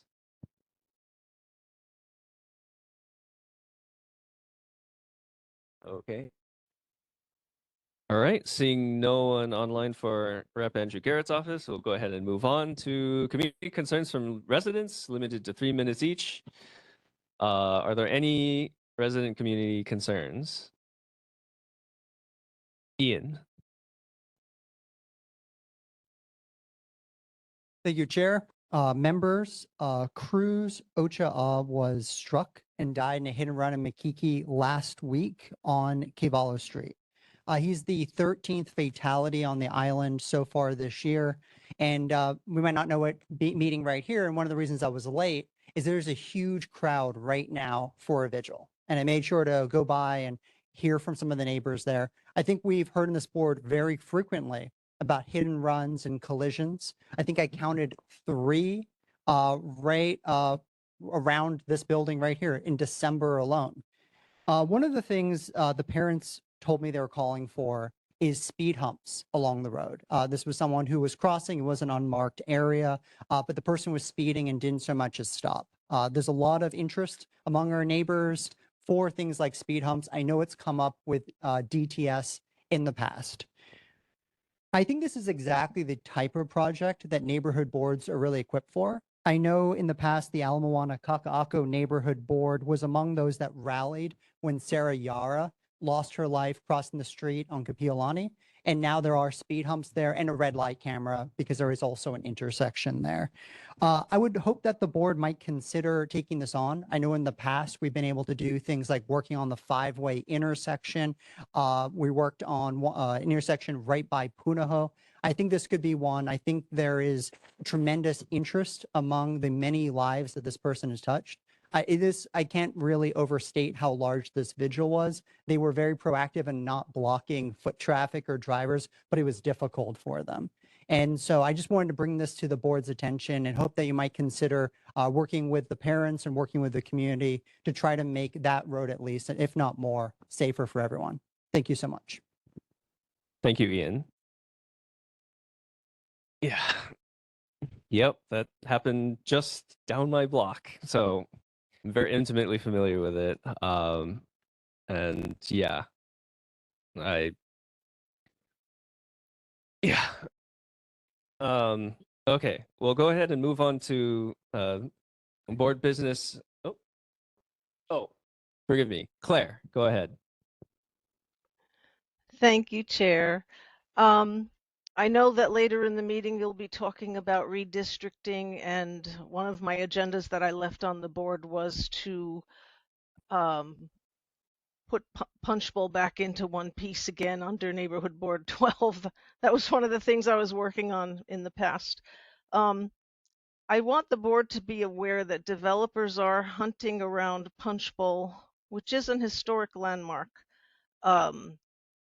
There are a lot of rundown buildings or short, low rises and stuff. These folks see a huge amount of profit. So as we consider, well, as the board considers bills that are before the legislature now and redistricting ideas, we need to have a united front to protect the area. They want to, with that 60-foot height limit adjustment and that abuse of Bill 7 that we're seeing with 1617 Alapai, these developers will run away with that. We need to really protect the area and protect responsible construction.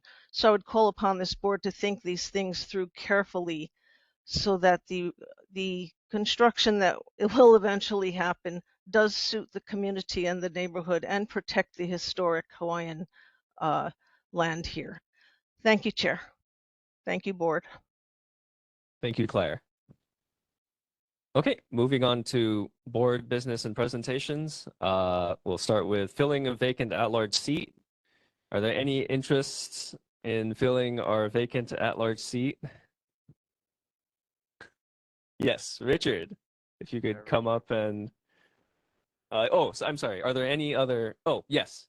May we have your name, please? Tana Camby. I started this board previously, I think back in 2019. Okay.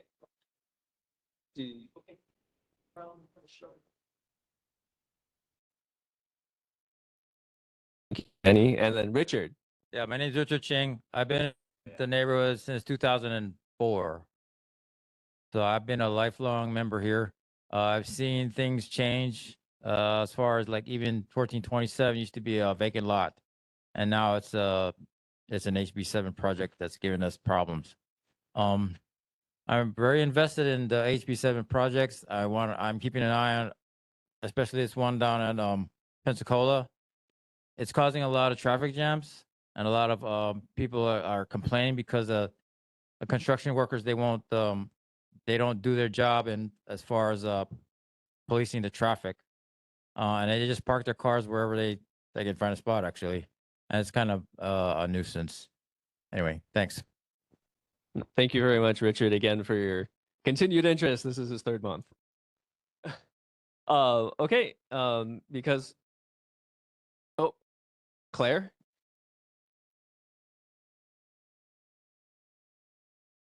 Sorry, I just didn't have my hand down. Okay, thank you, Claire.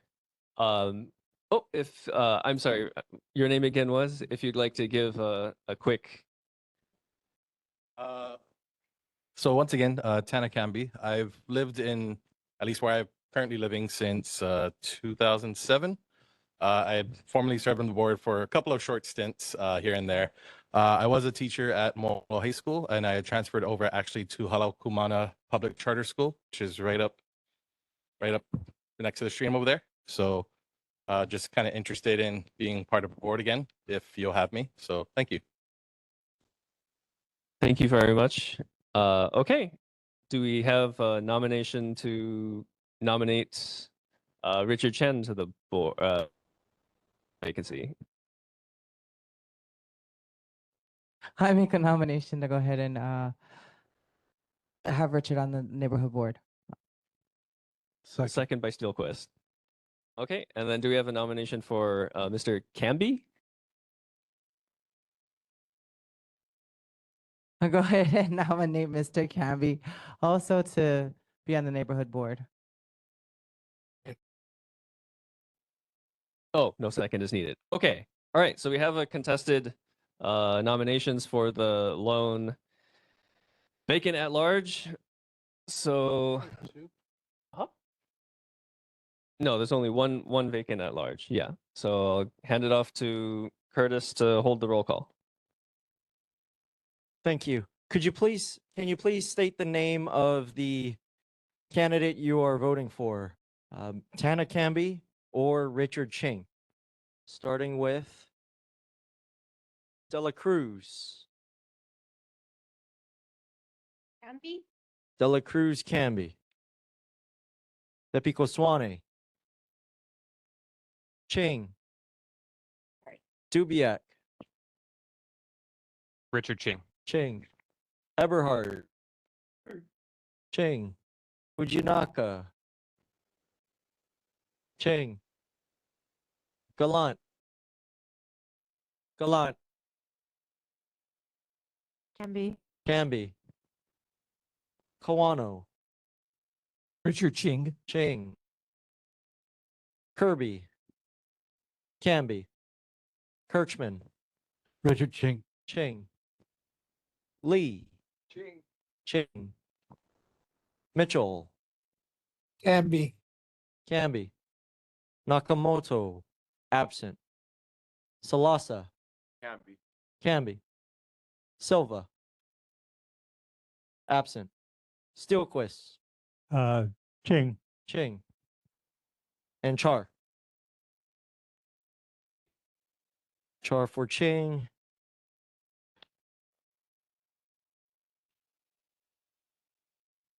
Has anyone not voted? Would anyone like to change their vote?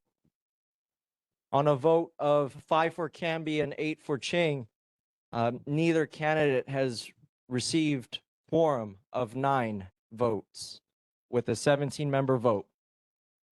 17 board seats requires 9 to appoint or to adopt a motion.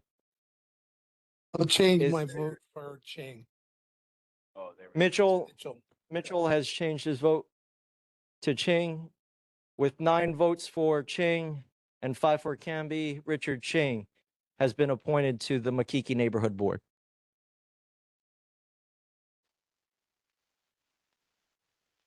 Congratulations. We'll hold a quick recess for him to carry out the oath of office.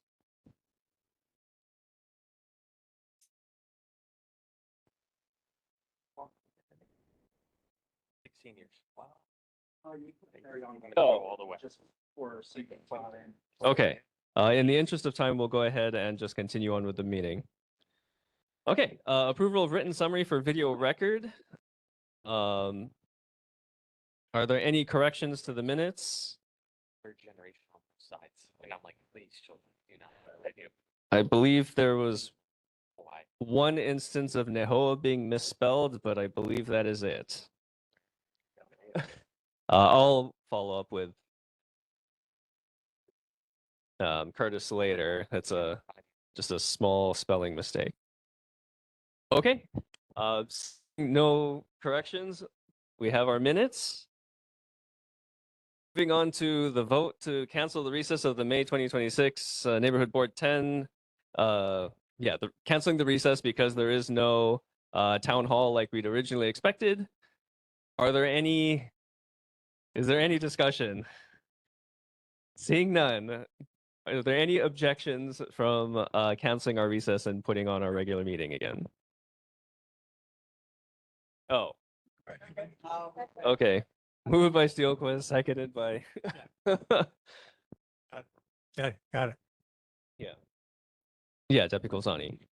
Okay. Are there any objections or abstentions from resetting our regular meeting? Seeing none, we're back on for May. Okay. Let's see here. So moving on to the resolution to inform the Neighborhood Commission and Neighborhood Board number 12, Newton 1, and Punchbowl of proposed Neighborhood Board number 10. Boundary amendments. I did write a quick resolution for this, basically outlining what I discussed. I'm hoping we can quickly adopt this because we do need to give a statement of some kind that we want to change our borders in some way to the Neighborhood Commission before April 27th.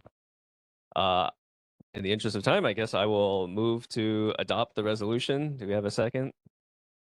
Second by Janelle. We're in discussion. Does anyone have anything to discuss for this resolution? Janelle. Sorry, real quickly. Just for us to be mindful that when we do submit this, as long as the commission gives us some ample time to clarify boundaries within our district and be mindful of where those district ends and starts so that all of our neighbors, especially members like Claire, are heard in regards to the separation of the districts and making sure that we're doing it correctly. So that's my only comment and concern. Thank you, Janelle. I have been, in talking with the commission chair, Patrick Smith, he indicated that there will be ample time to hash this out with residents and community and interesting community members. Are there any further questions? Richard. Nathan, real quick. So how does this actually work? What's the procedure? I know you described it a little bit. Yeah. So what Commission Chair Patrick Smith was looking for was any statement from us saying that, hey, we are serious about changing our borders before April 27th. And so this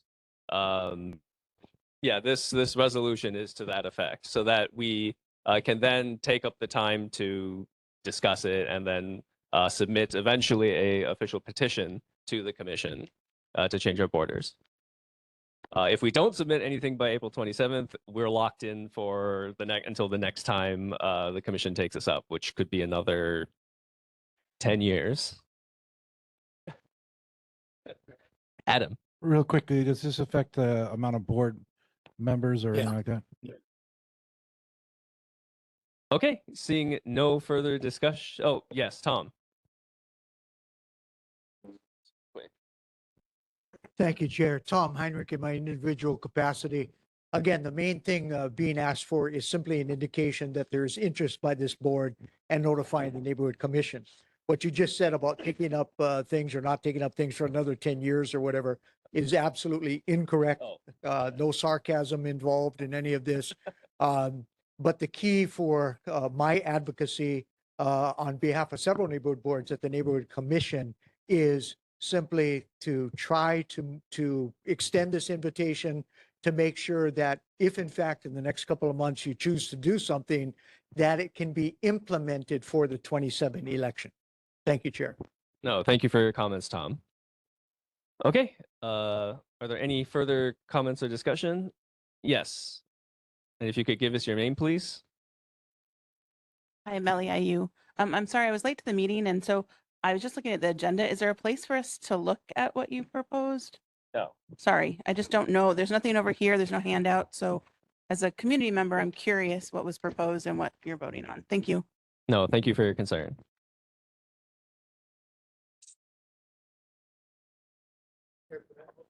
Yep. Richard. Oh, wants a copy. Thank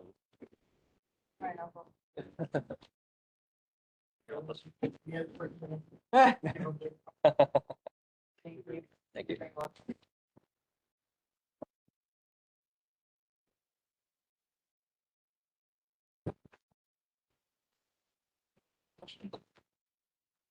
Yeah. Yeah. Okay. With no further discussion, I know folks are reading it, but we do need to hurry this along since anyway. Are there any objections or abstentions from adopting this resolution? Seeing none, we have our resolution that'll be distributed to the commission amongst other folks. Okay, moving on to the Walk the District Pig, PIG report. Okay. Off of Curtis's comments, I don't think we talk Right. about it in this month. I think No. we talk about it in May. So we do talk. Yeah. Yeah. Yes. Yeah. Okay.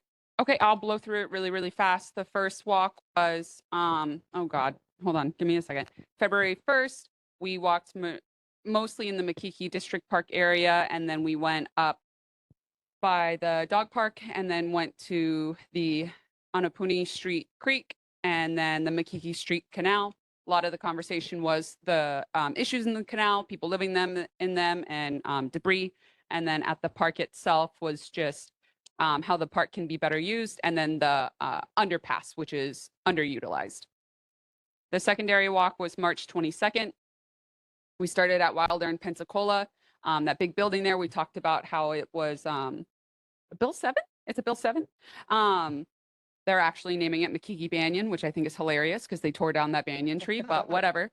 Across from there, we talked about the cemetery that had down trees. We went further down Pensacola in the area where they, the city foreclosed on that property, and it's kind of just it's not doing anything right now. We talked about possibilities of that property, but just ideas, nothing set in stone. Then we went to 1411 Pensacola, which is a stalled Bill 7 property.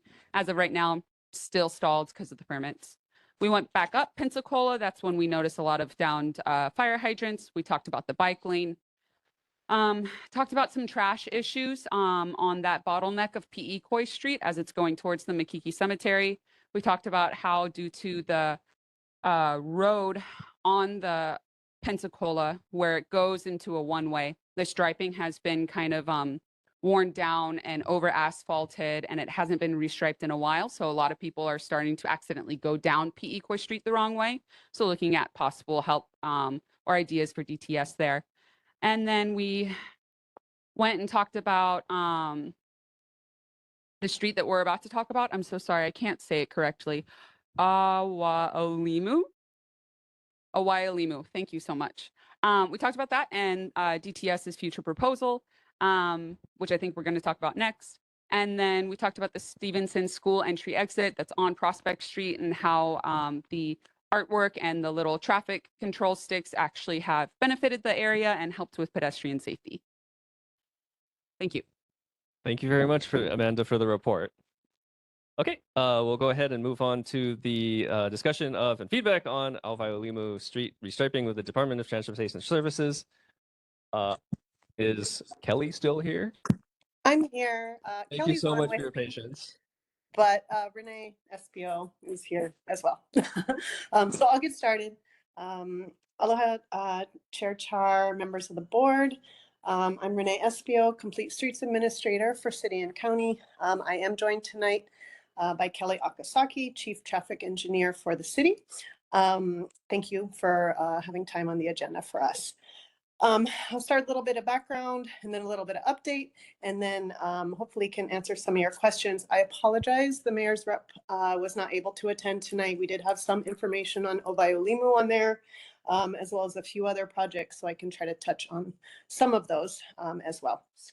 Awaialimu Street has a long history of speeding and speeding complaints that have come to our department in both directions of travel. And we also hear from the community that over the years, we've seen a rise in cut-through traffic on this street. Our standard approach at the city when we receive speeding complaints is to first go out, collect data, confirm that there is in fact a problem. This is something we have confirmed on the street. We then make sure the speed limit signage is in place, and we reach out to HPD and coordinate for enforcement. If the speeding problem persists, then we start to look at roadway design changes. And one of the first things that we look out there is narrowing the lane widths. Wider lanes, 13 to 17 feet like we had out there, of course, tend to encourage speeding.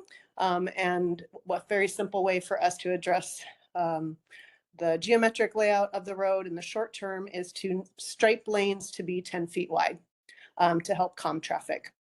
We actually issued a work order to our Department of Facility Maintenance to do that in 2018 to add more striping to the roadway, which until recently was pretty bare bones, just had sort of a center line. And then we also added school zone signage and added, higher fines and school zone signage a few years back. We notified the neighborhood board of those changes in 2019. And honestly, have to apologize a bit. There was a delay in implementation. Probably a few reasons. Our maintenance crews are understaffed, have a lot on their plates.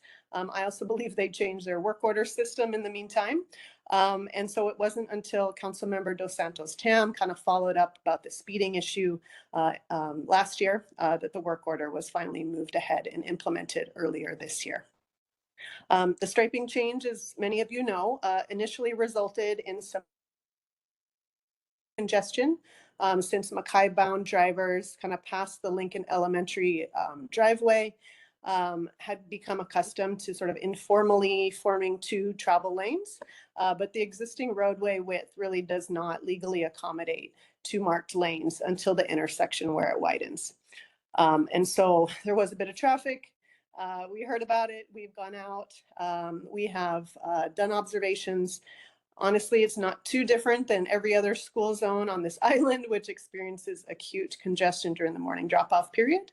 But we did meet with school leadership and elected officials to discuss the changes and clarify the intention.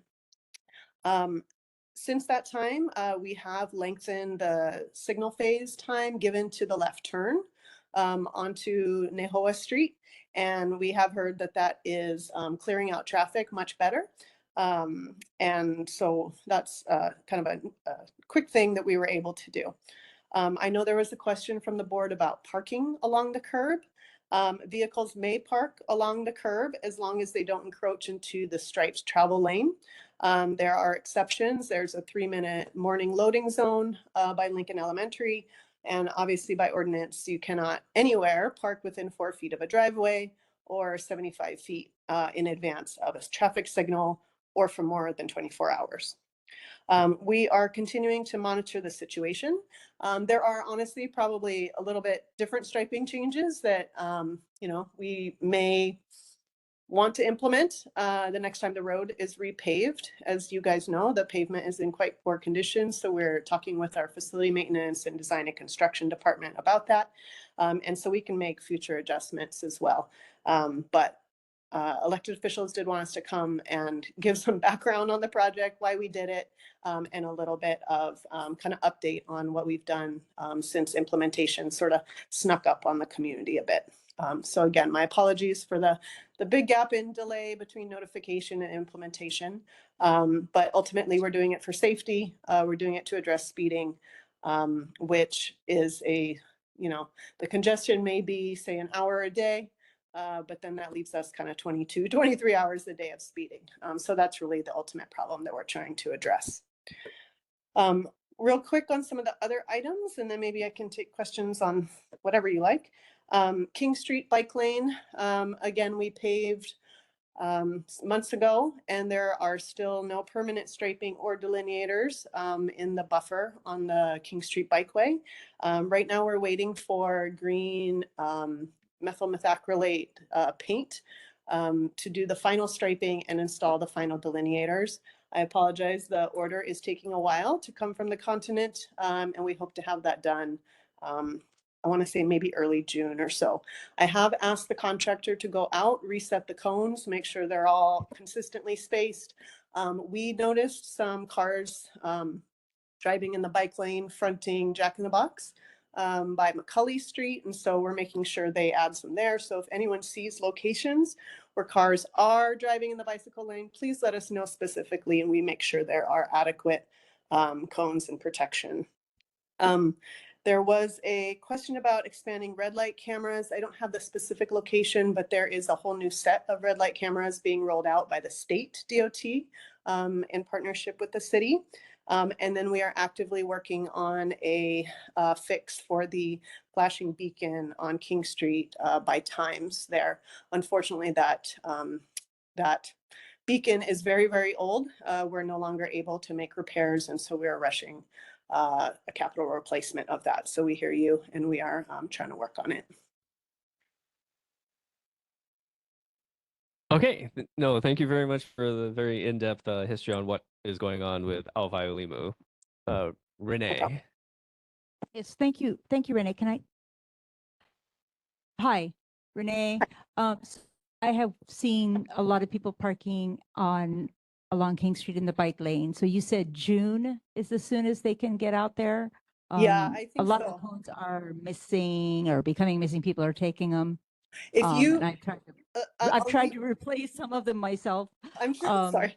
I'll give you my email address in the chat. If you have like a photo or a specific location, you can shoot those to us and we'll make sure we can go out. It's of concern to us too. Unfortunately, construction doesn't always move at the pace that we want it to, but it really helps to have specific locations since we don't have kind of eyes on the whole, 3-mile bikeway at all times. So if you could help us keep eyes on the facility and let us know maybe where the cones are missing or poorly spaced, let us know. We do have a contractor who's in charge of traffic control that we can follow up with. Okay, and there was a sign out there that they had left out there, a traffic sign. Yep. Let us know all that stuff. I'm happy to. Would I be able to email you regarding some of the signage out there? For sure. Okay, thank you. Yep, of course. Thank you, Nancy. Okay, Grant. Hey, Renee, I'll be sending you an email as well. Resident of Tantalus Drive, I'd like you to come and take a look at some of the signage and the landslide we currently have on the top of Tantalus Round Top Drive. I don't know if you caught that earlier. However, the landslide's been there for a year and it's sliding. So there's a giant mango stump that continues to move down the hill and into the road. Additionally, I'd like you to look at traffic calming and speed bumps for Tantalus Drive for safety and drifting. Let's stomp that again. Thank you. We did. It's not something I'm working on personally, but we did have a written response on Tantalus. I don't know if Kelly has it accessible, but if not, we'll send me an email and we'll follow up. I see it right here. I'd like to see if you could quantify exactly what steep grades and winding alignment and limited sight distance numbers are, or where I could find that information. So what was your name again? Grant Dubiak. GrantDubyk. Hi, Grant. It's Kelly Akasaki from DTS. So some of the requirements that we look at, such as grade steepness, is 8% steepness for the roadway. And then we don't want to do them on the curvy portions of Tantalus and Round Top, only because if you're not suspecting it and you come around a turn, those are not locations that we want to put the speed humps, only because if you take them too fast, you can launch into the air, especially coming downhill if the grades are too steep. So all of those things we factor in when we look at these locations. So if there is a specific location or a block number that you can send to us and we can see if it qualifies, either it's the flatter part of it or it's not by a curve or the windy part, then we can look at that. But I mean, in general, the roadway itself, and with any other hills like Pacific Heights or whatever, it's difficult to put these kind of physical barriers where the roadway itself is windy and steep. Understood. I'll take it offline. I appreciate it. Thank you. Sure. Thank you, Grant. Are there any, Richard? Renee, excuse me, Renee, at our last meeting, I think it was, we heard testimony about the Waiolimu Street restriping, that cars were going outside the lane to make their turn and endangering students walking to school. Something that, did you hear that part of the testimony or concerns? I did hear that. Kelly went out and did some observations yesterday morning, and I don't think that we saw too many safety concerns along those lines at this point. I think maybe people have kind of settled into a new pattern. I don't know, Kelly, do you had any observations on people driving in the shoulder lane? Sure. So we have been doing routinely checks. I think some of the complaints that came in were how long the delays were. And I think one comment was that it backs up all the way to Lusitana. So in most of our morning studies that we've done, and we've done about 3 or 4, it never goes past a little further than the Lincoln light. And again, that's because when the light turns red, they back up. There is maybe like a 20-minute period between, say, 7:20 and 7:40 when all 3 schools are kind of just getting their drop-offs, that it does back up past the light at Lincoln, and then in 1 or 2 light cycles, it feeds out. So like Renee said, we did extend the green time at Nihoa to try and kind of push them out when they get further down, where they want to, most of the traffic wants to turn left when they get by Roosevelt. So it backs up. We did notice they are driving in that stripe lane, curbside or Eva side coming downhill. So we were trying to look at what we can do there, whether it put up some delineators to kind of block them so they're kind of aware of it. It just takes one person to drive in that, and then everybody follows. So we are still observing that and seeing what we can do. When we resurface, we can shift everything to permanently put 2 full lanes and maybe take some space from the Malkabound Waiolimu when it gets close to Lincoln. There was also some observations we saw when someone wants to turn left to go into Lincoln, they're using that shoulder lane to cut around right by Papakolea to get towards the Nu'uanu side. So we're looking at all of that still yet and trying to see where we can tweak some of the striping. But as for pedestrians walking, we didn't see any where there was a conflict with them during the times that they are crossing the street, either at Nihoa or at the Lincoln driveway. Okay, thank you. Chuck. I'll just make this fast. When Roosevelt High School has a football game, I'm not sure if any of you saw the parking that is happening around there. It's a free-for-all, and there's nowhere else to park. So have you guys reached out to Roosevelt, or especially Roosevelt, because it's their stadium, because people park on the sidewalk, they park on the grass, they park all over the place, and that can be a safety hazard, I think. So both my kids went to Roosevelt, and yes, I parked on a Waiolimu during a football game. There is just no parking on that school property at all. So the way it's striped now, that curb lane is actually about 7 to 8 feet, which is wide enough just to have a parked car there and still keep the Mackay bound lane through. But we can ask HPD, and we can go out to check during their events. It's mostly football or soccer when they have a big event at night at the field, but we'll keep observing that as well.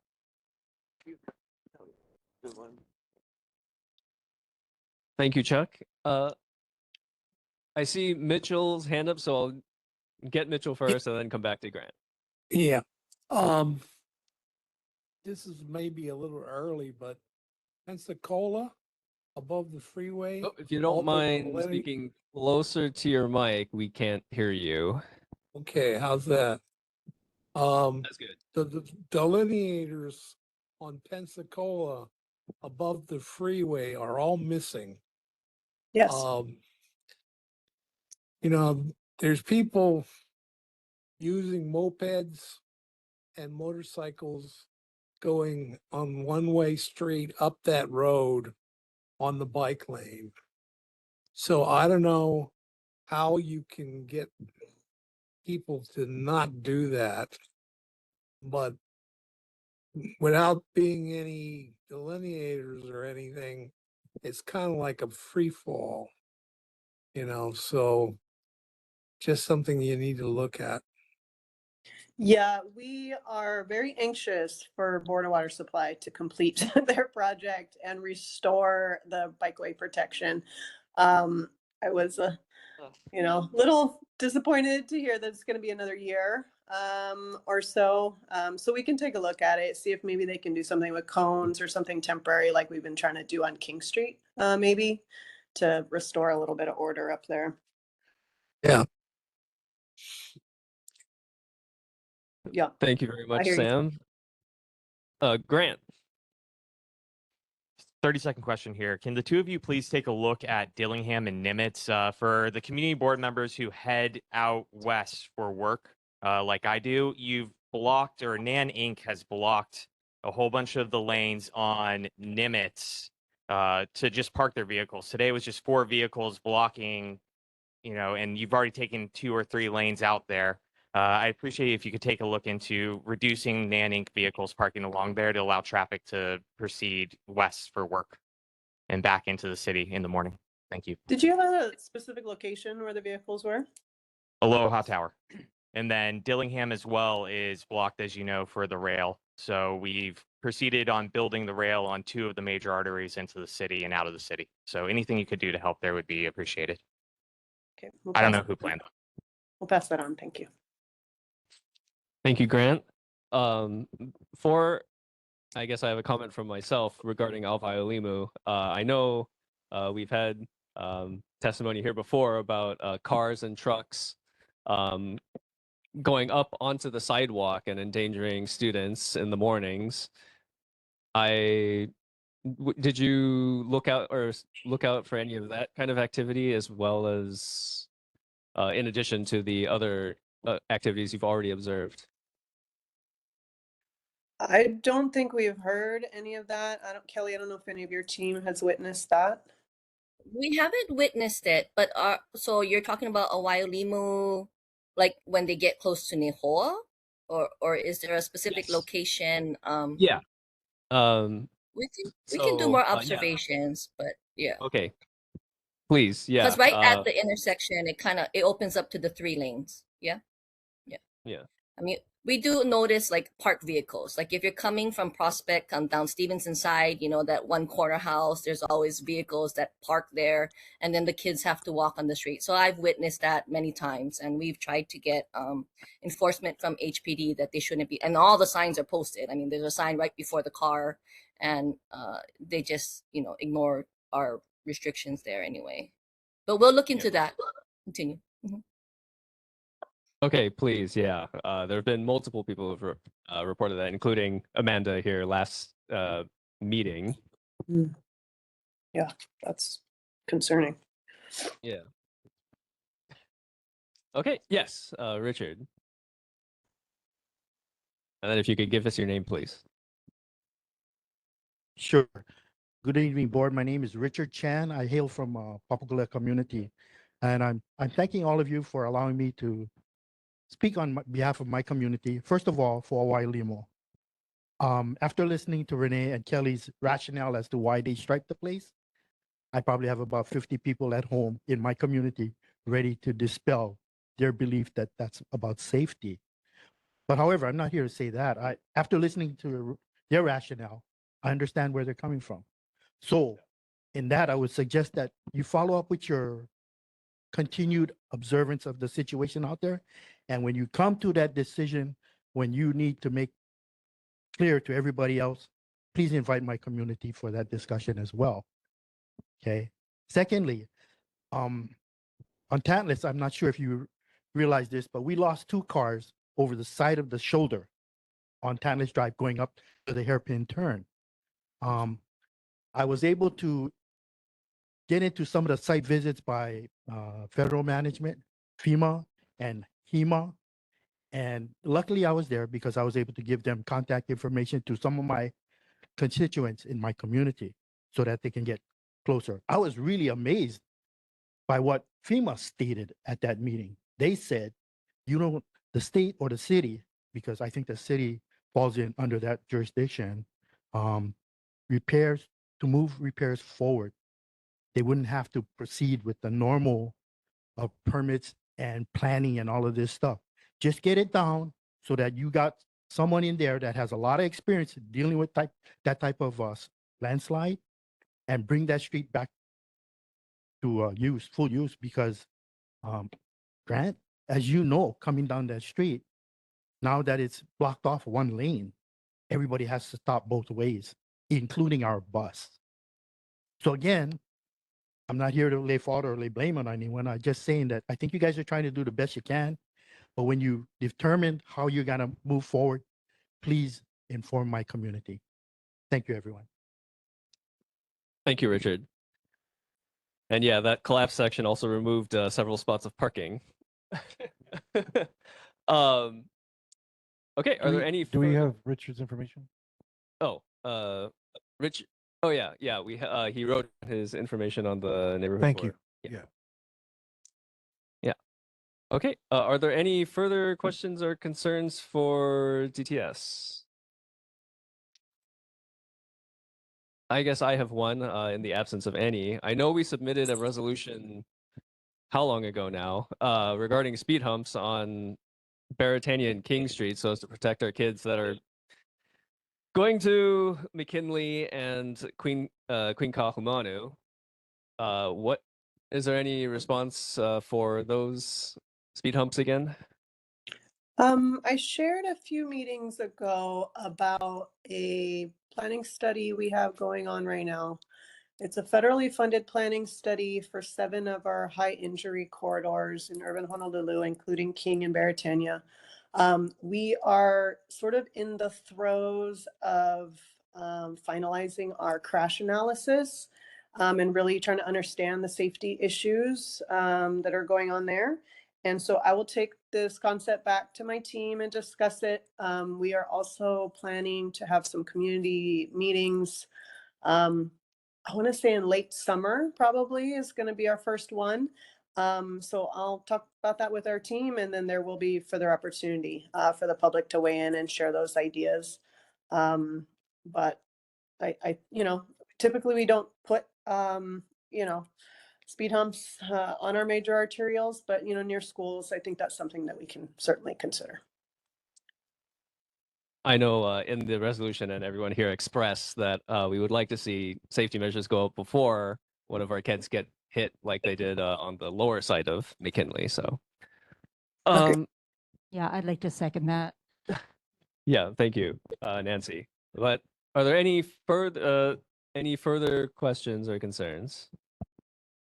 I have something to say. Yep, Richard. Is there any way of limiting traffic between the hours of 10 to 1, like putting a security guard on both sides of the roadway on Tantalus Drive, and just shut it down from 10 to 1, or limit access? For what purpose? The drifters and speeders off the Oh, Tantalus Drive. You mean from 10 p.m. to 1 a.m.? Yes, 10 p.m. to 1 a.m. at night, because the scout unit, the Aloha Council has a campsite up there, and I've witnessed countless drifters and speeders coming down that road, and it's not safe. Thanks. Okay, I'll make sure to discuss the issue again with our team. Sorry, super fast. Thank you very much. When did you say that the analysis was going to be done for King, Baratania, and all that? When did you say? I'll add, it also includes Wilder and P.E. Coy and Young Street in your district. We are doing the analysis now on like the existing crash issues, looking, is it mostly left turns? Is it speeding? Is it, what are the real issues on these corridors? And I think we're planning a public meeting, kind of community meeting. I tentatively want to say August or so, September or so. So we haven't developed kind of the alternative concepts yet. We want to do those kind of at a high level so the public has something to react to, but they will be very preliminary, and there will be a lot of opportunity for public input. Okay, and thank you. We will make sure to notify you guys about it. Thank you very much, Nancy. And thank you so much, DTS, for coming and answering so many of our questions. Of course. Okay. Moving on, in the interest of time, the motion to adopt a resolution to oppose Senate Bill 2423, that bill died, so we don't have to worry about that. Board and community reports. Nice Neighborhoods Committee. Harris is not here to be able to make the report. Local Metropolitan Planning Organization. Not much happened since the last time we made the report. Yeah, literally nothing's changed. Board announcements. Next regular meeting, the Makiki Lower Punchbowl Tantalus Neighborhood Board number 10 is scheduled to meet on Thursday, May 21st, 2026 at 6 p.m. at Makiki District Park, Old Makiki Community Library, second floor, and online via WebEx. Broadcast social media and board info. The meetings can be viewed on Olelo Focus 49 on the first Friday at 9 p.m. and third Sunday at 3 p.m. Follow us at www.facebook.com/MakikiNB and visit www.8.honolulu.gov/NCO/NB10 for Makiki Neighborhood Board info. And I'll go ahead and adjourn this meeting.